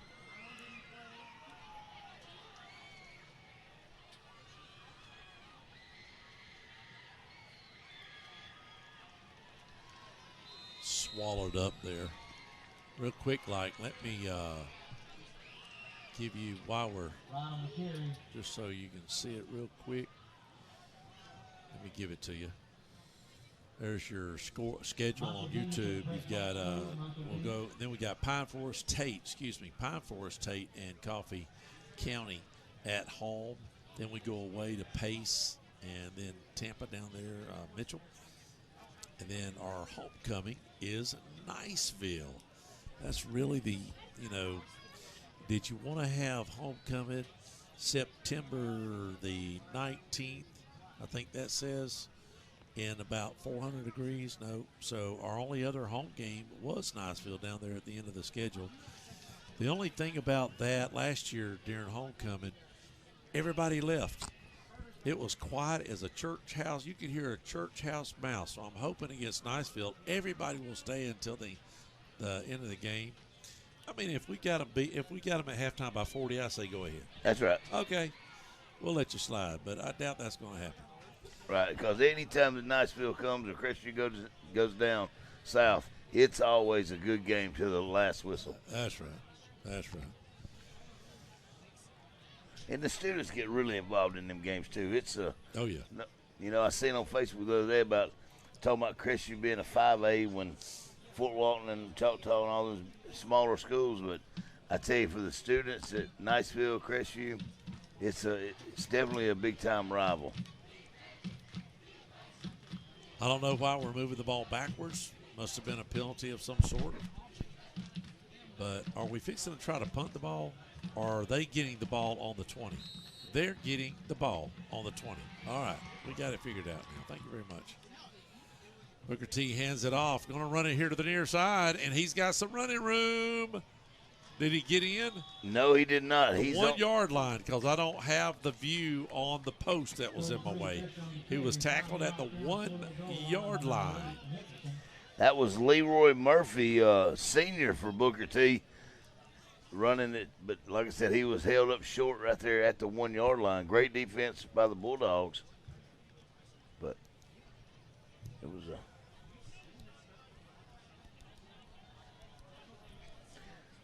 not calling out the yards that was gained because I wanted to get some good winners for the Buffets. Yep. Corner pass. It's a beautiful pass. Did he catch it? I think I saw a flag.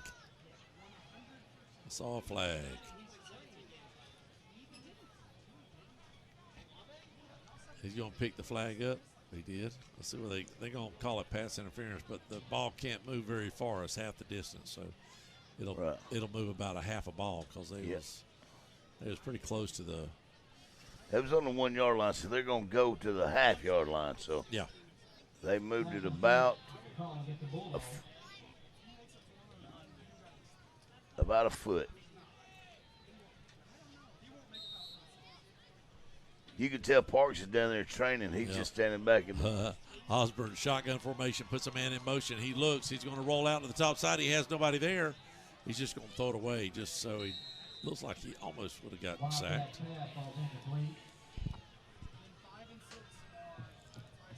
26 years, I believe, for myself and Scott. Started a couple years after that, maybe 2 or 3 years after that. Dusty did it for 20 years. Corey did it. Let's see, Dusty did it from 02 to 20, about 2020, somewhere there.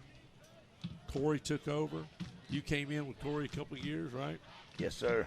So we've had a handful of we've done a few games since '99. Of course, so WAZ started in '54, doing all the games on the radio, and then we carried the tradition on. I know we've had a lot of different voices over the years. Right before me was Dutch Van. He was the guy in the wheelchair that started Dim Dogs. They got a plaque up here still for him. Look at there. He did it for 7 years. Yep, October 18th is when he died, 99. Joe finished that season out. I think there was one game. And then I started the next year, so I must have started 2000. But he's got a plaque up here. He did it for 7 years. Everybody loved Dutch Van. I know. But they built a little screened-in loft, screened-in elevator for him on the backside. Did you ever see it? I didn't. Yeah. They rolled him. They rolled him in that little thing, and they just turned it on, and they built him a little homemade elevator job. Quarterback looks. He's being blitzed hard. He rolls out to the top side. He's going to keep it, and he'll be taken down at about the 15-yard line. Before him, I know some of our buddies did it for a couple of years. Larry and Kelly. Y'all remember that? Larry and Kelly did it, I think, in the late 80s, early 90s, somewhere in that neighborhood. I know before that, Donnie Cadenhead did it. Wow. I know I don't know all the names. I can't remember all the names, but I do remember this.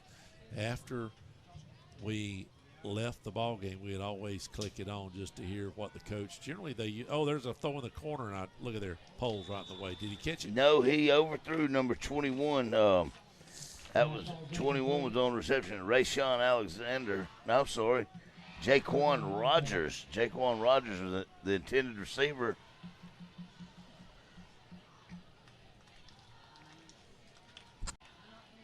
If I'm buffering, y'all hang tight. It looks like I'm buffering just a little bit. Looks like the internet's buffering just a tad. Y'all hang tight for me.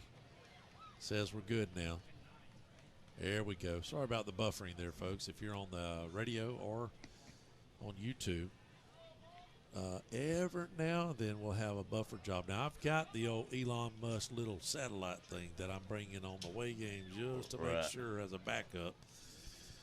But I spent mucho money on that just to have for backup. Then I've got another backup internet plan too. But generally, speaking, the internet here works pretty good for us because we got a direct line. But every now and then, there's a quarterback fakes the handoff and he gets hammered about the 3-yard line. Yeah, he faked it to number 33, and then he picked up a block and kept it. He bashed it back to the left side.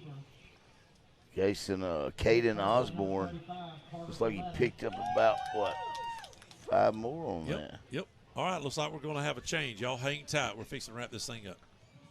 My husband and I just closed on our new home. We found a builder, CJL Construction, through Teal and Waters. We shopped around 4 months until we found this particular home. It was exactly what we was looking for. The workmanship was unbelievable, and it was the neighborhood we wanted to be in. Colton Leyendecker and Teal and Waters made this a simple, stress-free purchase. We are pleased to recommend CJL Construction and Teal and Waters if you're in the market to buy a home. I highly recommend you go to their website for all their listings and information at crestviewhomes.com. Hey, my friends, this is Tara with Whitehurst Powell Funeral Home and Crematory. Our team would like to give a shout out to Crestview High School team. Go Bulldogs! And we are back. Appreciate Whitehurst. On the 27th, they've got a brunch and and learn. Y'all give them a call, 850-682-3052 if you'd like to be a part of that, if that's in your category. If you guys like to know everything that they offer up there, it'd be a great time. They're going to feed you for free. It ain't going to cost nothing. Tara's done a great job. She's been there for about 4 years now. Go ahead. The center had a false start on it. Really? For Bulldogs, yeah. How about that? That's a new one. That's shotgun for Spears, or is that Spears, or is that's somebody else, isn't it? Is that a direct snap to our running back? Looks like it is. I'll get a number right here. Let me zoom in on it. That was number 14, Jackson Gathings. Yep. He went in the Wildcat, it looked like, because yep. We got holding. We got another flag on the play. Holding on the Bulldogs. Yep, there it is. That's going to cost us about 10 yards in about 10 seconds. Man, you can see the flag good on this field. Yes. Man, that's what I'm talking about. Hold it on the Bulldogs. I do like the Bulldog that's in the middle here. Really nice. You don't have to worry about painting it no more. The running dog. I can't remember who came up with that design. One of the coaches did. Right over the middle. Uh-oh. Batted up, almost intercepted, but not. Yeah, it looked like Jaden Butler, number 0 for Booker T, got his hand up on that pass and deflected it off. Yep.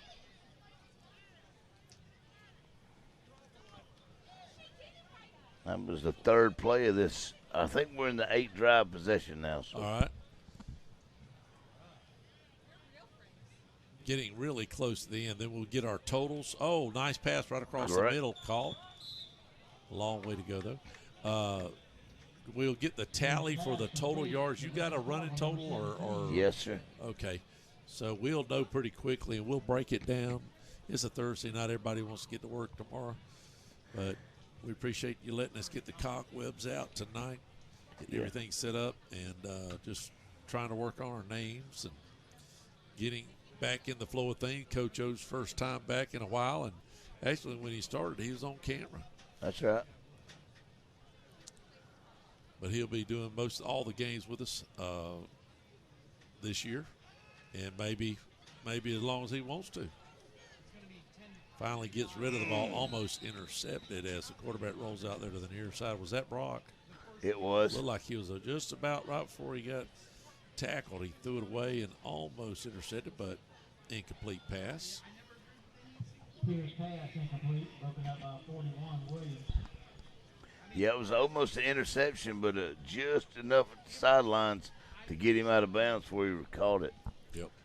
So. And you know how, knowing it's a scrimmage like this, the crowd has it. The crowd's sort of been in it, but I mean, you know, they know it's practice. The kids know it's practice. It just feels a little blah at this point. I'm gonna be honest with you. Right.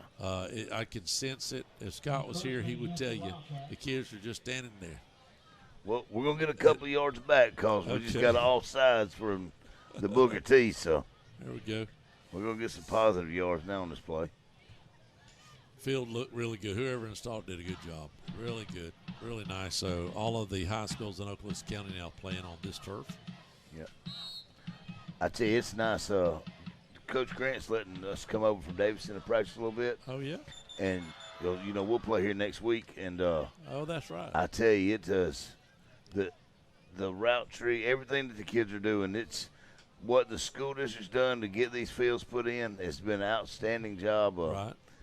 I mean, just the maintenance, everything that's going on with it, we've really enjoyed it. Yep. Now, does Pineview have a football field? Oh, yeah. They got them a turf field over there. And, good Lord. Yeah, rubberized track. So they're state of the art over there. Wow. Y'all redheaded stepchildren now. Yeah. Y'all in Show River. Davidson, especially. My kids went to Davidson back in the late 90s, early 2000s. Pass to the end zone. We got a man open. And it is caught, and it is a touchdown. Nice. Let's see who caught that. I got him right there. There he is right there. Number 80. Who's number 80? Number 80. No, I'm sorry, 38. Yeah, my eyeballs was pretty bad. 38. Who's 38? Hold on. 88. How about 88? I finally saw it. The numbers. Who come up with the color scheme this year? Look at number 88. Eric Denasia. Eric Denasia. Eric Denasia. Nice touchdown there, and you got to count that. How many was that? The 20? They was at the 20. That's 20 yards, right? That's right. Yep. Count it. Maybe we can get another 20. Brock throws it across the middle. Tipped at the line of scrimmage for an incomplete pass. Trying to throw a quick slant across the middle, but it was tipped by Booker T. Booker T's a whole lot better this year. They got a lot of great athletes. I think they're going to do better. Last year they were 5-5. I say they go 7-3 this year. So their strength of schedule must not be what Crestview is. No. Nope. No, our strength of schedule's got us playing some good teams. Shotgun. Spears looks over. He throws it in the corner. Did he catch it again? Well, it's a touchdown. And I'm sorry I couldn't get it because of the pole, but it was a touchdown. Another passing catch. And that was, I've got my camera on him. Let me look right here. 20-something. 24. 24 of Caden Glover. Caden, we used to have a Glover run for us a long time ago. Man, he was good too. I'm gonna be honest with you. Glover. That's Shane. Let's see. Hold on. Oh, that's it. Yep. Give me some numbers. All right. How many total yards? That was another. Was that 20? Another 20? 20. Rack them up. Let's see who won. Let's see. Well, the good news is we got 2 touchdowns out of that 8. We sure eight did. drive. The last 2 or 3 plays, 2 touchdowns. But the bad news is, are you ready for the number? Yeah. 2 touchdowns with a total of 58 yards. 58. The lowest number I had. Let's see. I had. Hold on, I got it right here. I just saw it. Give me just a second. 76. Joshua Teague. Joshua Teague, that's right. Joshua Teague, you win. I'm going to send them to you right now. Huh? Oh, okay. No, that was for the first game. Okay, I got you. So I let them, so 2 free buffets. You just show that to the cashier. I don't have to be there, and you're good as gold right there, brother. All right, what's your thoughts, real quick, like? Well, Booker T come out and done a really, really good job. Yard for yards, Booker T, they took control of the yards. But if we was keeping score, which we're not, because it's a kickoff classic. Right. We that outscored them. That last one put us. I think we was tied until that last one, or the last 2. It would have been our 3 touchdowns to their 2 touchdowns. Okay. But yard for yards, they controlled, like I said, the yardage. But if we was keeping score, we would outscore them. It'd been a 21-14 game. If we was keeping the score. But we're not doing that tonight. Right. Just right. When you got extra, we're out there field going with nobody on the field. I'll be honest with you. I was impressed by Brock Spears' throw. I don't think Zai got a chance to play a lot of quarterback, but he was. Now I think he's got a little hammy. Right. I think there's something going on there, and he's just nursing it just to protect it. But last couple of games he really got in stride a little bit. The last 3 or 4 games, we had 4 or 5 game winning streak at the end of last season to get us over to Mandarin. But he started out cold last year. Yeah. So maybe he'll come around pretty quick this year. I like Brock Spears. I know him personally. He's a great, great kid. Scrambles really, really well. His football knowledge has really excelled in the last 2 or 3 years. I know when he played over at Davidson, he was actually on the county championship team. He was able to step up and be a leader on the football field. Like I said, he's a great kid. I'm happy to see him on the football field. And, that's with a lot of these guys. We're actually young. We talked tonight. Oh, very young. We talked tonight, and I don't think we called but probably 2 seniors all night long. Besides Zai, which he's going to Wake Forest, but there's a couple others, but that's about it. We've got some linemen that are seniors, right? But we'll talk about that next week. Listen, appreciate you guys staying tuned in tonight. It's our first night. We're going to work out the kinks. We'll go back and watch, try to listen to see how the sound was, but I hope you guys enjoyed it. And appreciate you being with us this year. We will keep abreast of what's going to be going on with Coach Grant, with him trying to do the huddle thing. He's going to get all the kinks worked out on that and get it down really nice, and we'll figure it out. But now all of our away games, we will do the YouTube for you guys, radio on all the games, and we will do the home games unless otherwise told, and then we will tell y'all how you guys can watch it another way. But listen, even though we're not showing every play, we're not going to show the plays if they use huddle. We'll still be on YouTube, so you can hear the plays. We'll have some special graphics. I plan on getting all the pictures of the kids, so when they make a touchdown, I'm going to pop them up like they do on CBS and all that. Awesome. So that's going to be pretty cool. So appreciate it. Next Friday night, it's Lincoln coming to town. Appreciate you guys. Back to the station.